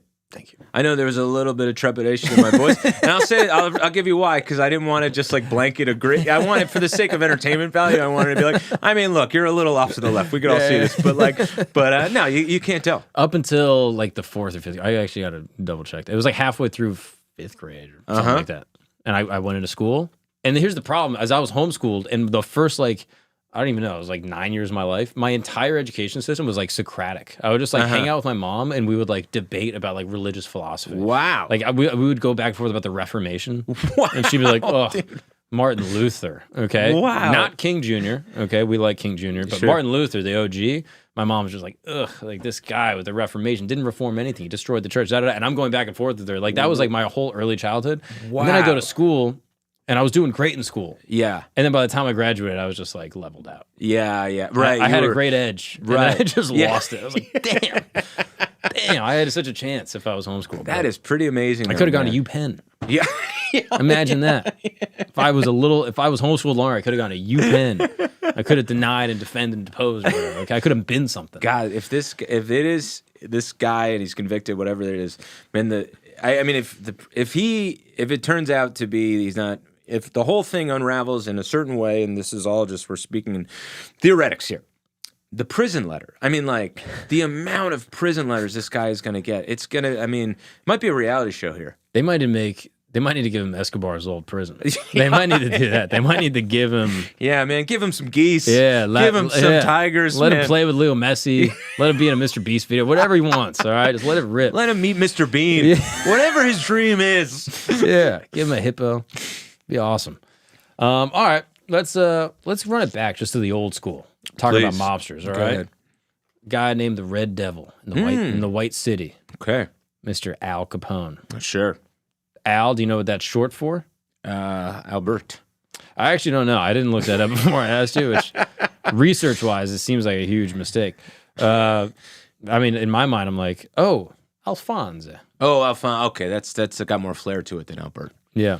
Known by the nickname Scarface. Oh, hell yeah. I mean, he's like the coolest looking guy, the coolest looking mobster. Right? He's your quintessential looking, sort of like, I think that's the appeal too, especially the Italian-American ones, coming down from Al Capone and Tony Soprano included, is that like, hey, I could be a man of prominence. I could be a sex symbol and look like shit. A sex symbol. Sex symbol, yeah. And it would not look like, but just like, sort of like, not, people, like, there are women who are like, Tony Soprano is my guy. You know what I mean? I used to eat chicken parm sandwiches with your boys all day at strip clubs. It's like, yeah, who doesn't want that life? It's incredible. Yeah, I mean, he looks like my kid. You don't know what my kid looks like. You never met him, but you showed me a picture before. Yeah, but they look very similar. No, you're not off, man. It makes me gotta rethink my relationship. In the autumn evening of 1925, patrons at the Four Deuces Club in South Wabash Avenue watched as Al Capone received news that would change Chicago forever. Johnny Torrio, his mentor and boss, was stepping down after surviving an assassination attempt that left him with 5 bullet wounds. At 26 years old, Capone would inherit an empire built on bootlegged whiskey and broken laws. The young man adjusted his trademark fedora, covering the scars that earned him the nickname he hated, and prepared to write his own chapter in Chicago's bloody history. Yeah, it is true. You're like, I don't know, man. He's a pretty dangerous guy. Maybe don't give him a derogatory nickname. You know what I mean? You think that's going to help things? But that is like a very like Italian thing to do, right? Like I feel like Italian nicknames, they're almost like Jamaican nicknames. Yes. Like where it's just like, like if you're missing an arm, they call you like, oh, Handy. You know what I mean? Like, oh yeah, old Johnny Scarface. Yeah. You're like, let him give him the nickname. Yeah. Let him do it though. You know, you don't just start calling him that. Yeah. No, it is a shame. Did you have a nickname growing up? No, just Ant. Nothing like, no.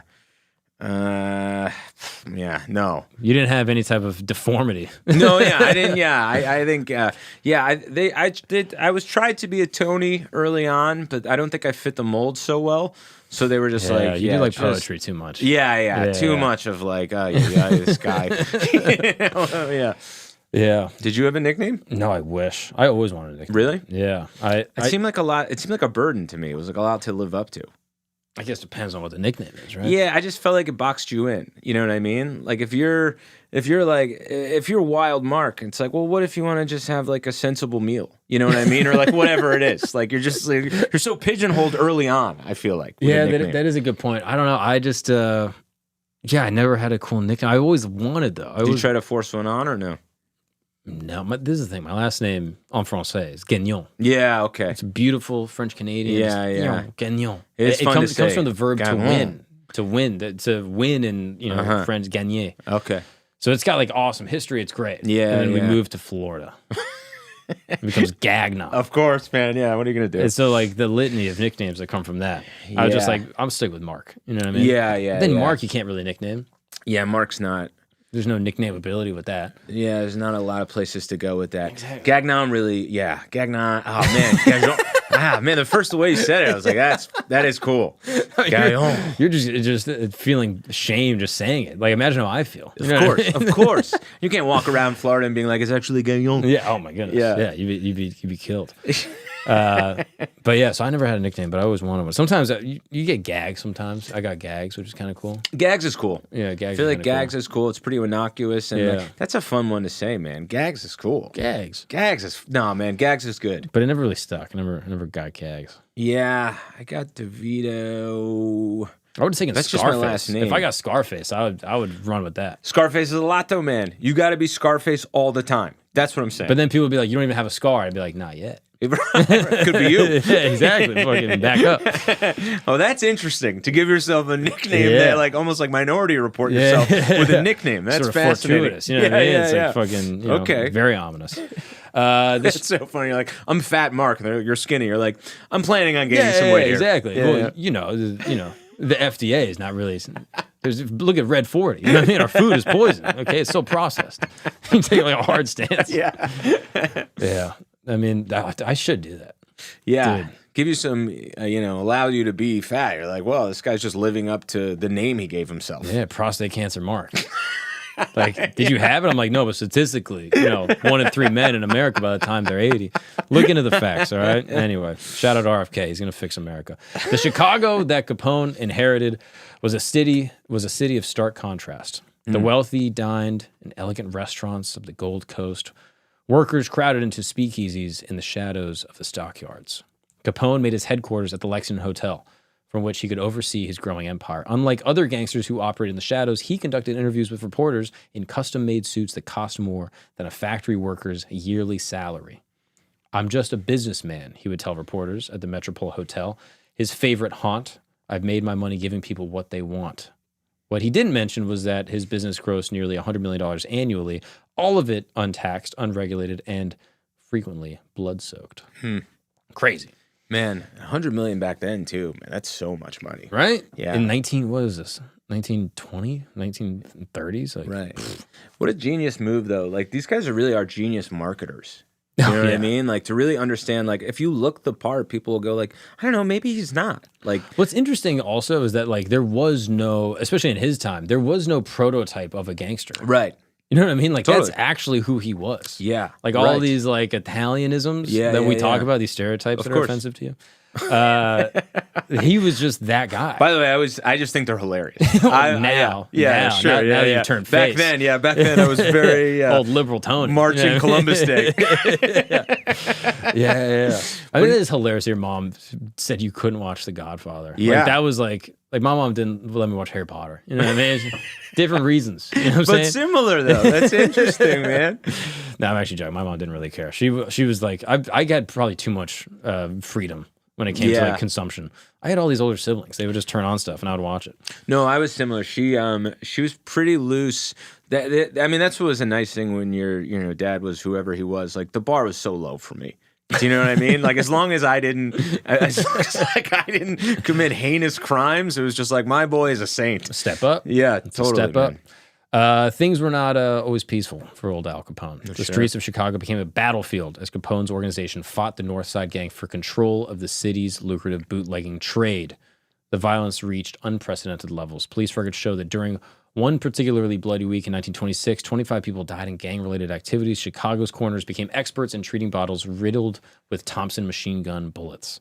The Hawthorne Hotel incident demonstrated just how brazen the violence had become. Court records detail how North Side gunmen driving past in Cadillacs sprayed the restaurant's facade with 1,000 rounds of ammunition in broad daylight.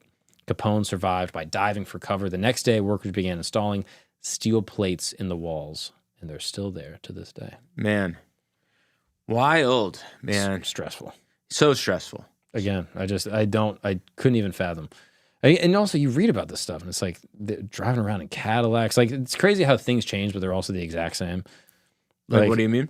Like the nature of the crime. It's like it's almost hard because you're like it's so different. Like, oh, they're dealing with alcohol, which is federally legal everywhere, basically. It's out of like a county in Utah. And like the things that they're doing, they're all dressed up. They all have these accents. But then it's like it's the same thing everywhere. Yeah. Now today, like just with our version of whatever things people are trying to get, whether it's drugs or whatever. But like even thinking about like, oh, there was these sort of gangs that were operating with like gambling. Right. These mobs that were like protecting gambling. And now it's just like, download the app. Totally, man. That I have no frame of reference other than like past connection that I didn't even know about, right? Yeah. But it is like that pivot is interesting to me that like and that they have to change with current legalities is like I just think it's so funny. Yeah. Like it's just you're hearing about people dying over alcohol, which is fully legal. And like I even talking to like I would talk to bookies, the guys that like worked these books for different families. Totally, and they'd be like, yeah, it's like I don't even have a job anymore in the same way because you can just download an app. Totally, man. There's like that like I remember and I think when Japan pivoted from like feudalism and like the need for samurais, the samurais had to just work in grocery stores, and it's like that. It like kind of like it always makes me laugh that it's like that could potentially happen with today's like Italian American world of organized crime or whatever. That is crazy. That they would just be like, you know, receptionists at like tech firms. Yeah, because that Shogun era was like what, the 20s or something. It was like recent history. I think, I don't know the exact timeline. Yeah, but not so long ago. And then like there was just no need for them, and they were such a large part of their society that then they would have to become like, they would work in agriculture and stuff like that, and they had no handle on it because they had no frame of reference for it. Oh, it ended. I mean, it says here that the shogunate was the hereditary military dictatorship that ended in like the 1870-ish. Wow. Yeah. Oh wow, I didn't realize it was that recent. Yeah, that's wild. Like, but I do wonder if it's like, I mean, they've always been pretty like malleable in terms of pivoting. But I do wonder if now, just because like so many major revenue streams are cut off in terms of like, you know, I mean, sports betting, obviously, like that's you know, pretty much what they're synonymous with, the contemporary one. So it's like, that's gone now. I mean, I think it's very funny that they would be like, you know, DraftKings, we can't do it anymore, boys. Get your speculums, we're on to abortions. Yeah, the current contention of the day.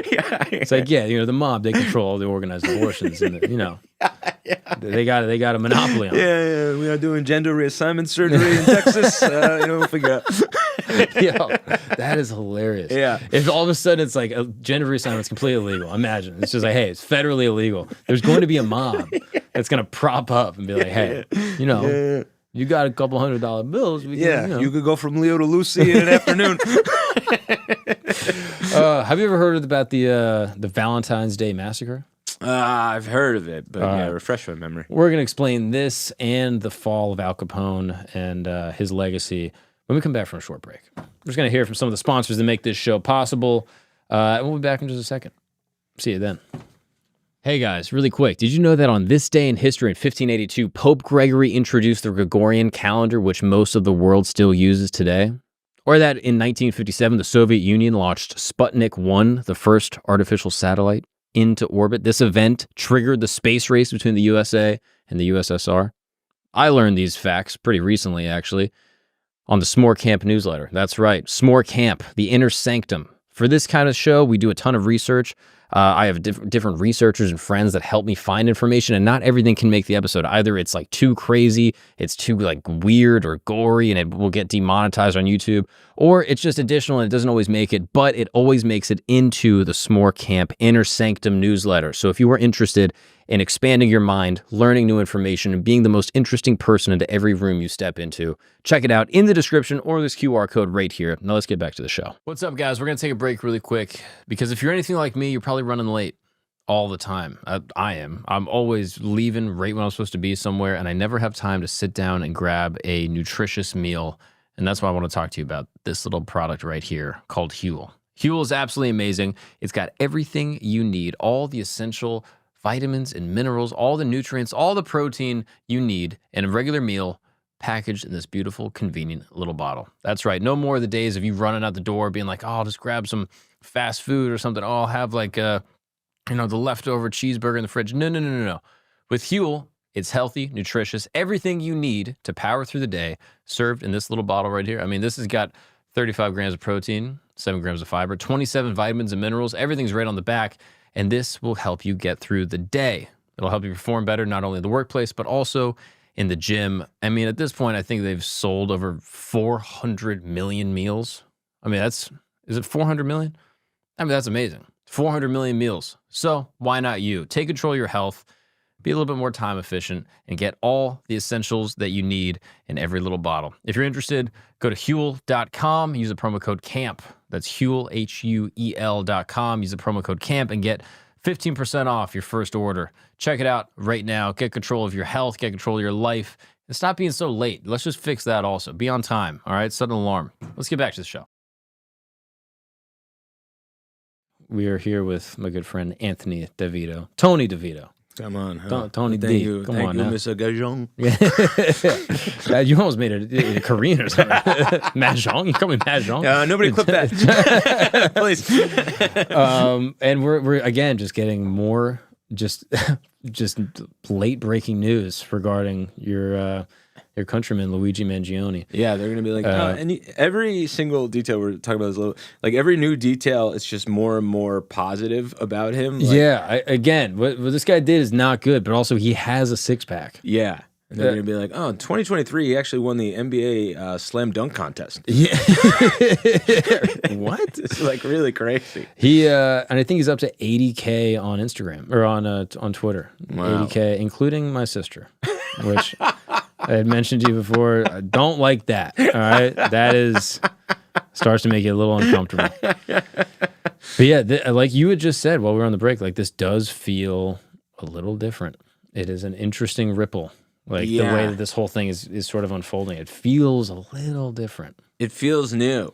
And yeah, like we were saying, it feels old because you've seen it in movies. Like Joker, obviously, is the first one that comes to my mind. But like I can't really remember or like recall recently, like, or even my whole time I've been alive, anything like this. Mm-hmm. This scale and this like amount of camaraderie around something bad that immediately. Do you know what I mean? Like sometimes in hindsight, like you were saying with like 9/11 and Bin Laden and that stuff, but this feels like immediate, like we're kind of on this guy's side. Yeah, it's for like the worst thing possible. Yeah. It's very strange. Yeah, culturally, it's going to be interesting to see how this ripples out. And again, he hasn't been convicted. He's just been named as a person of interest. And like I said, best thing in the world if it's not this guy, and we've just learned about this great kid. Yeah. for weeks. You got to make an OnlyFans, right? Like if I'm him and it's not me, and it's like, all right, I guess I'm just gonna make some money on this. Yeah, you know who's shaking right now is the Hawk Tua girl. Yeah, she's like, dude, my moment. The internet was on my side, and now they've all jumped ship. Dang it. Let's talk about another great entrepreneur. All right, Al Capone. St. Valentine's Day Massacre. All right. This wasn't just another gangland slang. This was a carefully orchestrated demonstration of power. 7 men, most associated with Bugs Moran's North Side Gang, again, an amazing name. Great name. Were lined up against the brick wall of a garage in North Clark Street in Chicago, ostensibly. Police reports detailed how the killers, dressed as police officers, used Thompson machine guns to execute their victims. Capone himself was in Florida watching a horse race to establish his alibi. At the height of its power, Capone's organization was the model of criminal efficiency. Court records would later reveal the scope. 6,000 speakeasies paying for protection, hundreds of enforcers on regular payroll, political protection extending from street cops to judges, bootlegging operations from Canada to Florida. Wow. The Four Deuce Club, one of his first bases of the operation, offered a microcosm of his criminal empire. Gambling on the first floor, prostitution on the second floor, his office on the third floor. From here, he could monitor his empire while maintaining the appearance of a legitimate businessman. Wow, man, like a criminal target. Yeah. Just, it's incredible. And this is the Valentine's Day thing? Wow. Whoa. That is haunting. That's the actual picture? I mean, that's crazy. That's wild, man. Right? And there's something, again, about this that, like, because they're all dressed up, like, I don't know if we see it as morbid as it actually is. No, I think you're right, man. Just like, I only have worn a suit on my wedding. These guys were wearing suits to kill enemies. Yeah. I mean, it really is like, and almost too, like, I think from the perspective of the victim, I mean, this is pretty callous for me to say, but from the perspective of the victim, there is like a modicum of like, hey, thank you for dressing up to do this for me. You know what I mean? Like, yeah, everyone's taking it seriously. There's a respect that's granted. Wow. Strangely. Now, Capone didn't just go operate with impunity forever. The end for him came not with a bang of gunfire, but with the whisper of ledger pages. Treasury agent Frank Wilson spent 2 years building a case against Capone, meticulously documenting his lavish spending, $500 suits, diamond belt buckles, and a fortress-like compound in Florida against his complete lack of tax returns. In the end, his own extravagance doomed him. Prosecutors used his public displays of wealth against him. All of these things that he would wear to Cubs games, all the money, the $50,000 he spent at high-stakes card games, the 85-foot yacht anchored off his Palm Island estate, all while declaring no income to the government. It's tragic, but there is something beautiful about it in terms of like his rise is because of his lavish spending, and that is his downfall. Yeah. And like they're both like they seem kind of insignificant, but then they like, oh, that's how he goes. There is poetry to it for sure. Yeah. But the final ledger was stark. 11 years in prison, 50,000 in fines, and the beginning of the end for Chicago's most notorious crime boss. When he emerged from Alcatraz in 1939, his mind ravaged by untreated syphilis. Right. The city he once ruled had already moved on to new legends and new villains. Today, tourists still stop at the former sites of Capone's empire, the Lexington Hotel, Hawthorne Restaurant, the site of SMC Cartage Company where the Valentine's Day Massacre took place. Most of the buildings are gone now, replaced by condos or dog spas or whatever. But in certain old neighborhoods, you can still find the bullet holes in the bricks. See, just to show, gentrification happens everywhere, all right? So even in old Italian mob neighborhoods. Like, this is a salt bath where Al Capone once strung a wire around a guy's neck. Yeah, exactly. Yeah. In this very gay cupcake shop, okay? In this exact one, there was a brutal murder. Yeah, man. But now on Valentine's Day, we do a discount, actually. We do. Yeah. There's all these like dumb themes that they have. Yeah, of course. Yeah, I mean, just wild. In the old neighborhoods, you can still find the bullet holes in the bricks, silent witnesses to the time when Al Capone turned Chicago into his own battlefield. His actual words, recorded by a Chicago Tribune reporter in 1929, perhaps best sum up his philosophy. This American system of ours, call it Americanism, call it capitalism, call it what you will, gives each and every one of us a great opportunity if we only seize it with both hands and make the most of it. Yeah, that is the thing, right? Those are the 10 poles that like everyone can relate to, and seems like, how can you get mad at these guys? But you're like, yeah, but the two hands, those are the hands he's using to like physically strangle people. Like, it is interesting, man. Yeah. But all right, Frank Costello. Sure. You know about this guy? Like I said, a name that sounds familiar, but hit me, man. Don't worry, I will. This is the gangster who wanted to be respectable, all right? Unlike the machine gun-wielding gangsters of his era, Frank Costello never carried a weapon. His power came from a different arsenal, political connections, business acumen, and an understanding that true influence didn't need violence to announce itself. Known as the Prime Minister of the Underworld, Costello reshaped organized crime by making it look legitimate. Born Francesco Castiglia in Calabria, Italy, in 1891, he arrived in New York's East Coast city of Harlem as a child. Police records show that his first arrest at age 17 for assault and robbery, but young Frank had greater ambitions than street crime. He changed his name to Costello, believing that it sounded more American, and began building political connections that would serve him for decades. So again, this is Prohibition time. Yeah, okay. Costello formed a crucial partnership with Lucky Luciano and Meyer Lansky. Unlike other bootleggers who focused on hijacking and violence, Costello's operation emphasized efficiency and protection. Again, we're talking about the bureaucracy of how these things go. I mean, Lucky Luciano, another handsome guy. Yeah, man. Luciano, man, good looking. Even you could see the scars on his face, but you get that's a handsome man, right? Yeah. I mean, wait, where are his scars? You can kind of tell there's imperfections on his face. Oh yeah, you know, they're slight, but you gotta wonder if that's from crime though, or like the way Frank Sinatra got him. Sure. Have you ever heard this? Like, no. Sinatra had these scars on his face. Like, if you look at pictures of him, you're like, oh wow. Like I never noticed it as a kid. Yeah. And apparently, and I was like, after I heard about it, I was like, oh, he's got scars. He must have been like a street ruffian. Of course, yeah. Apparently, and again, we probably should fact check this. It's from when he was born. The doctor was using like forceps to extract him from his mother's womb. Right. And like scarred up his baby face. Right. Crazy. That is crazy because then you just associate. I guess you associate like earlier times with hardship. So when you see scarred faces, you're like, things were even like old blue eyes. You know what I mean? Where you're like, oh, they just didn't have the medical dexterity that we have now. Yeah, exactly. Yeah, but it is. It lends itself to the romance of it. Though. Yeah, look at that. Using forceps, the doctors tugged away, ripping the baby. I mean, that must be so sad. I just had a baby. The idea of getting your baby, and you're like, well, you guys just got here. You already fucked him up. Like, what the hell? Already, the world is pain. Yeah, I'd be pissed for sure. See, that's why I'm not even getting my boy snipped up. Yeah, I'm not doing none of this. I think enough. My only issue ever with that has been because when kids draw dicks, they always draw the circumcised ones. Mm-hmm. So that would be the only moment I would imagine you go, I feel alone. But later on... Because you would graffiti in class, and it would be like, why did you just... What is this? Exactly. What is that thing? And you can't talk about whatever your thing is because you're like, I have a different looking one. Yeah. But then, like, obviously later on, I've heard the sensation is better, so you got that going on. Yeah. I think, once again, going back to the homeschool thing, I think this will age okay. But... there's got to be, kids got to take. There's going to be a brackish area, okay? And my kid he's going to be the MLK of uncut dicks. Yeah, man. You know what I mean? Draw them the way yours is. Uncut gems. Yeah, dude. man. Yes. Yeah, that is wild. As a kid, anytime I ever drew penises, I always drew them the Japanese way.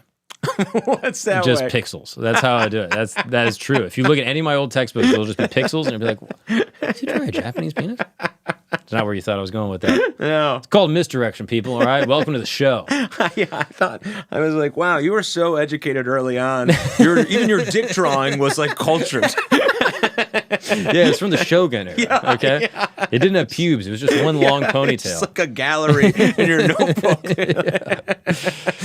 All right, let's talk about old Costello. Yeah. All right. So again, he's kind of making his way. He's linking up with Lucky Luciano, Meyer, Lansky. He builds relationships with the police and politicians. He creates a legitimate front company, develops a sophisticated distribution network, and maintains peace with other gangs through negotiations. His genius lay in understanding the power architecture of the place he was living. He cultivated relationships with Supreme Court justices, police commissioners, congressional representatives. His influence was so extensive that he was known to make and break political careers. In 1940, investigators documented his control over judicial appointments and police promotions in New York City. He worked super hard to appear legitimate. He had an office at a Manhattan high-rise. Again, very different from Al Capone being in, like, 4 floors of whores or whatever he had going on. This guy is like, no, I have an The office. Second floor is whores, the third floor is guns. Yeah, exactly. For sure, man. No, he had a Manhattan high-rise. Wow. He was an investor. He had a portfolio of legitimate businesses. He had regular attendance at charity events. And again, like we said, relationships with businessmen. Unlike other mob guys who were living in guarded compounds, Costello resided in Central Park West apartment buildings, sharing elevators with Manhattan's elite. Wow, man. So you look at this guy and you're like, how does anything go wrong? Sure. Let me tell you. The Kefauver Committee. Kefauver. Can we edit that? I hope Are we, good thing we're not live. Thank God we're not live. The rest of the episode is you just figuring out that word. No, you guys know what it is. Come on, everyone. I just haven't had my coffee or whatever. Yeah, I love when people say that. That's like such a boomer. Oh, I haven't had my coffee. Grow up. Okay? You're like, you killed a guy. The Kefauver Committee hearing in 1951, where he famously refused to let his face be televised. An assassination attempt by Vincent the Chin Giganti in 1957, which left him wounded but alive. He died of natural causes in 1973. One of the major crime figures to do so. Wow, that really is best case scenario to go out. Not bad, right? You know, not bad. Yeah, I mean, some guys make it to the end. I mean, there's a interesting story. I talked to a guy, Thomas Meyer, who wrote this book about how the CIA contracted 2 crime guys to basically try to take out Fidel Castro. Oh, sure, right. Sam Giancana and Johnny Rosselli, right.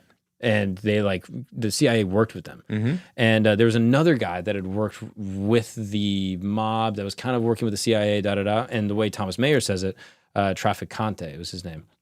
And he was like a South Florida guy. Okay. And he basically points out, he's like, because Trafficante, like he ended up dying of old age in like the 90s or something. They were basically like, he might be the guy that really won at the end of the day, because I think Giancana was taken out, and then Rosselli was taken out, and then Fidel never got taken out. Sure. And Trafficante was never taken out. Right. So they kind of look and they're like, oh, were any of these mob guys actually working with Fidel and like tipping him off? Yeah, right. And as a result, like the two of them kind of, his kind of the way he put it was like, whoever makes it to the end are the guys that like played the smartest. Totally, man. Yeah, I think that's what you want. And then. Yeah, man. Kind of makes sense. No, it does. And Luciano, I mean, he was, I believe he was responsible for the organizational element of it. I think he held a meeting at the I want to say the Blackstone Hotel in Chicago in 31, where he was sort of like that he made the pivot from like not be governed by one boss, but 5 bosses that became known as the 5 families that were residing. So he kind of, I think he laid a little bit of the foundation for like the architecture of the organization of it. Let's talk about Lucky Luciano.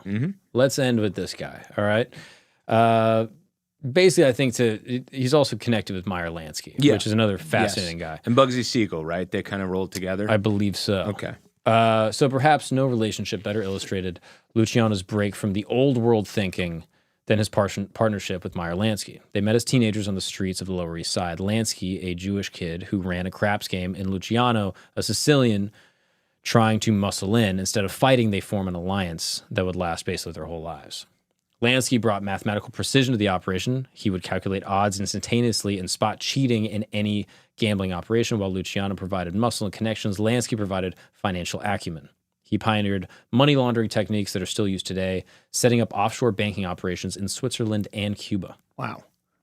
Their partnership proved that the future of crime lay in brains over brutality. When Luciano was imprisoned, Lansky managed his interests, ensuring his partner received his share of the profits.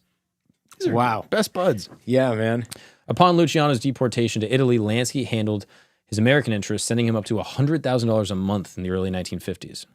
Wow. The event that shaped Luciano's vision of organized crime was the, damn, that's another hard word, bloody Castellamarese War. That one I feel like I nailed. I feel like you got that one. The bloody Castellamarese War in Keffer gave you a lot of trouble, but that one was fine. I don't know how I nailed it. The hell? 1930 1931, the conflict between Joe Masseria, Joe the Boss, and Salvatore Maranzano had turned New York streets into a war zone. Luciano initially alleged that Masseria, he aligned with Masseria, but secretly plotted with Lansky and other young mobsters to eliminate both old guard bosses.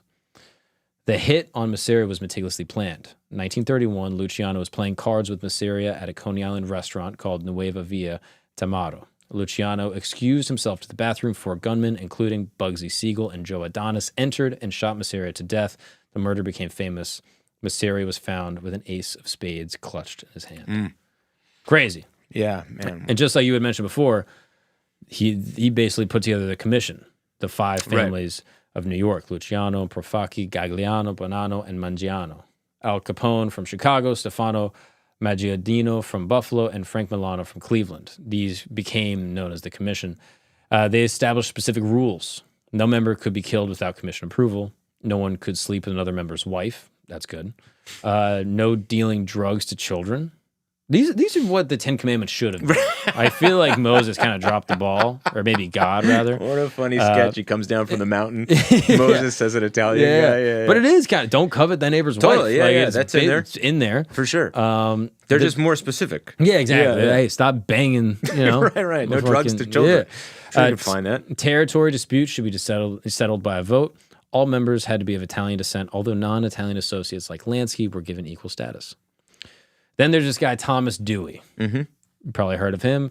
He sort of led the prosecution of Luciano and revealed the extent of his operation. Through testimony, it emerged that Luciano's prostitution ring encompassed 200 brothels across New York City, protection payments from thousands of independent prostitutes, a complex system of payoffs to police and politicians, medical care for sex workers. Wow. Crazy, right? Wow. What a nice guy. Wow. But also, you got to think, it's like, oh, okay, I have these women. If they get sick, of course, that's on me. Yeah. So it's like, you got to take care of the product. Man, what a roundabout way to become progressive. Yeah, you're like, hey, we need universal health care for the prostitutes. Right. So the sex workers. Just born out of being pragmatic. Yeah. You know what I mean? I mean, this guy was an ally. I had no idea.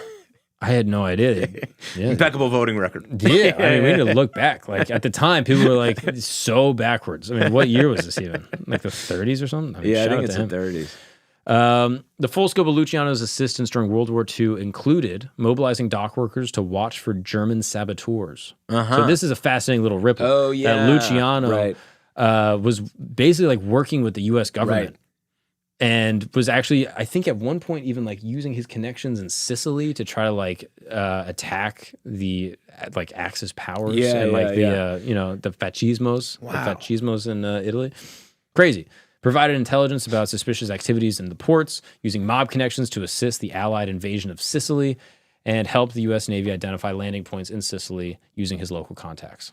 Man, that's what, like, you put that's like so noble, like just like country-wise. And that's what I think is so funny about like the sort of like, he fought the axis of evil back to like John Gotti, like he gave out turkeys. You know what I mean? It's just such a like large scale, small scale nobility. I mean, this is better than turkeys. That's what I mean. He's straight up just like helping. He's helping us win a war hero. Yeah, he's a war hero. This guy's a war hero. Yeah. That's wild. That's incredible. And then in Havana, Luciano and Lansky built a gambling empire that would serve as a template for Las Vegas. Right. That was like the spot. Like Havana back in the day was like popping. Totally, man. The Hotel Nacional Casino established relationships with the Cuban president Batista, created a network of hotels and casinos, and set up drug trafficking routes again through the Caribbean, which seems like a common thread. You know what I mean? I wonder too, because Castro comes in and cleans all that up. Right, that's his like big thing. He closes up all the casinos. That's where Trafficante, by the way, was arrested. A lot of them got killed, but Trafficante was in prison, and then he got let out. Right, and so some people think like, oh, maybe he made a deal. Yeah, that makes sense. That they didn't take him out, but he was able to go back and basically feed info to, to Castro, allegedly. Who even knows? All, you know what I mean? I'm just a kid. Yeah, I'm just a homeschooled boy. I'm just a homeschooled comedian trying to make it in New York City. You know what I mean? Just everyone back off. Yeah, and here I am. I'm a loving husband. You know what I mean? I'm a loving husband. I have a beautiful niece and nephew. And how great would it be if I was allowed to walk the earth? And do my little doodads at night. Yeah, you don't want to deal with us. We're just, we're nobodies. We're so small scale. So what happens to this guy? Right? He seems like he's got everything figured out. He's helping the boys. Of course, yeah. Take down Hitler. Take down young Haiti. Like, how is it? What happened? Like, how could things go wrong? I'll tell you. In Italy, Luciano, he lives like a king, right? He's basically deported. I'm pretty sure he gets kicked back to Italy, say, hey, just stay here, which is not so bad. Of course. Right? Like, your classic go to your room where you have all your video games. Yeah, this is perfect. Yeah. Like, I'm just going to go to Naples. Oh, no. His Naples apartment became a pilgrimage site for American gangsters seeking advice. I just couldn't even imagine. Like an American gangster, you go back to the motherland, you go up to his apartment, like meet him. Yeah, that's a lot from his perspective. Do you know what I mean? Like, we're like, who's coming over today? Oh my goodness. Right. Okay. Yeah. Okay. It's my Sunday, but sure. And he's, ostensibly a smart guy. And some of these mob guys he's dealing with are probably dumb. That's what I mean. And he's got to talk, and they're like, so we shot all these people and everyone was mad at us. And he's got to be like, yeah, dude, you can't just kill people. Like, you got to be a little sharper. Right. He's used to talking to Meyer Lansky about business margins. Yeah, exactly. And like, he's got to sort of break it down for these dumbbells. That's what I mean. It must be so frustrating. Yeah, like, we dumped him in the lake in the daytime. Like, oh, you should do it at the night. Do it at the nighttime because there's no lights. Lucky. Oh, that's very smart. He basically just kind of like lives his life. He's sort of a pilgrimage site. And he says he's like doing interviews and stuff. He does interviews with journalists where he claims that he never had a legitimate job in his life. I never filed a tax return, but I built something bigger than General Motors, only I built it with brains, not muscles. All right, I'm not going to disagree with you there, but maybe if we look at the track record, it seems like there's some muscle involved. But hey, you're lucky, Luciano. But of course, you have to say that. You know what I mean? You're not going to bring up these indiscretions, of course. But I just love that he's bringing up GM, being like, those guys are criminals. Yeah. And maybe he is, you know what I mean? But that's what you have to do, right? You have to be like, we know who we are, but also look at them, and this is who they are. So then if you look at things in that light, not so bad, folks. Yeah. I mean, the problem is he got a point. You know what I mean? Yeah, no, totally, man. You start reading his manifesto, you're like, wait a second. The corporations are enslaving the American people? Uh-oh. Wait, we're lying about WMDs to kill millions of American young men? Wait a second. Yeah, you just have to overlook a couple pages. Where you're like, all right, we don't call them that anymore, but, sure. He eventually dies in 1962. His funeral in Naples is attended by hundreds. Back in New York, Meyer Lansky arranged a second service. No cameras were allowed, but the FBI surveillance noted that over 300 Mafia members attended. Lansky reportedly said, at the service, he was the best friend I ever had. Sweet. You get emotional when you hear about these things. Yeah. Nothing better than friendship. Totally. And it's really a tale of friendship. At the end of the day, it's really what it is. You know what I mean? It's like, hey, what was the best part? Was it the prostitution, or was it the drugs, or was it the gambling? It's really just the friends you make along the way. You know what I mean? That's what the real mafia is. It's the brotherhood. Yeah, it's the nights we spent up all night, just going through duffel bags of money, Yeah, exactly. cracking jokes, right? Yeah, That's what it's really all about. But the structure that Luciano created proved remarkably durable. The commission continued to meet until the famous mob trials of the 80s. Yeah. Even today, the five families retain the basic organizational structure that he created. His vision of organized crime as a modern business enterprise transcending old world vendettas and ethnic rivalries fundamentally changed how crime enterprises operate. Most importantly, Luciano understood that violence was bad for business. As he once told an associate, there's no percentage in killing when a deal can be made. The philosophy of pragmatism over vendetta would influence organized crime for generations to come. Yeah. So there you have it. Man, it's great. Yeah. I mean, what is it? Who was bigger? Okay. So yeah, I guess this is interesting. Like, of these guys we've talked about, how would we rank them? Oh, right. So like, what do we think in terms of size? I mean, I think you got to give Luciano like S tier status. I think he's like number you got to one. put him up there just because he sort of built the foundation of the whole thing. Yes. And then you might almost go Escobar because just in terms of sheer size. Of course. And legacy. In terms of just Netflix documentary. content. Yeah, exactly. I mean, the thumbnail for this episode. You know what I mean? That's how much weight this guy's throwing around. And that one Kanye album. Great. The Life of Pablo. Life of Pablo is a great album. Exactly. And people are like, oh, it's about Picasso. No. No, it's about Escobar. that's crazy. Yeah. So I think I would put him 2. And then Capone, you could make a good argument just because he was just such a iconic. I think guy. so, man. I think name recognition alone, it's like you got to put him 3. Yeah, and then Frank Costello, Oh yeah, you got. He's cool. I put him below. Absolutely. I'm trying to think. Is there anyone else that we? Was there another person? Oh, and then I put your dad probably at number 1. Oh, sure. Yeah, loyalty. I'd have to. Yeah, exactly. Crazy. Shout out to him. But yeah, I guess. John Gotti. Yeah, I guess I would put him, and this is only because in the legacy of these people, I think I would put him 5. Yeah. Yeah. Yeah, I think. I don't think. But this is a hard list, folks. This isn't. We're talking about the top of the top here. Yeah. Well, there you have it. Those are some of the most notorious mobsters and gangsters of our time. We ranked them. We put them in a list. We went through all the interesting details, and I guess more importantly, we became closer friends. Oh yeah, this was great, dude. And as we know, that is what it's all about. It's about friendship. Yep. You know what I mean? Just like Meyer and Lucky. Yeah. 2 of us. Actually, now that I think about it, I might put Luigi number 1. I might put Luigi. Mangione, let's see what shakes out, man. Yeah, exactly. If anyone is interested in hearing more about your story, or if they want to know more about your family and kind of your connections, where can they hear about this? Well, yeah, I'm doing my show again at Second City in Brooklyn, December 12th at 9:30. And then, follow me on Instagram at comedian Anthony DeVito. And that's about it. Hell yeah. Thank you guys so much for watching. Again, we got merch. We got here. I didn't really show you guys the back. You can check it out here. Oh, good. Nice, did you man. see it? I think you can see it. Yeah, I think you can see it. All right. They're dope. I really like them. We spent a lot of time on getting them organized. So this will be releasing later this week. So be on the lookout for that. Also, tomorrow, I'm doing a show at Mary Lou.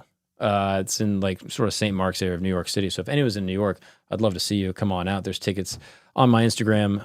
If you're around, you want to do a spot. I mean, for sure. By all means, pop by. Tomorrow you can night? See. Yeah. Yeah. Come on through.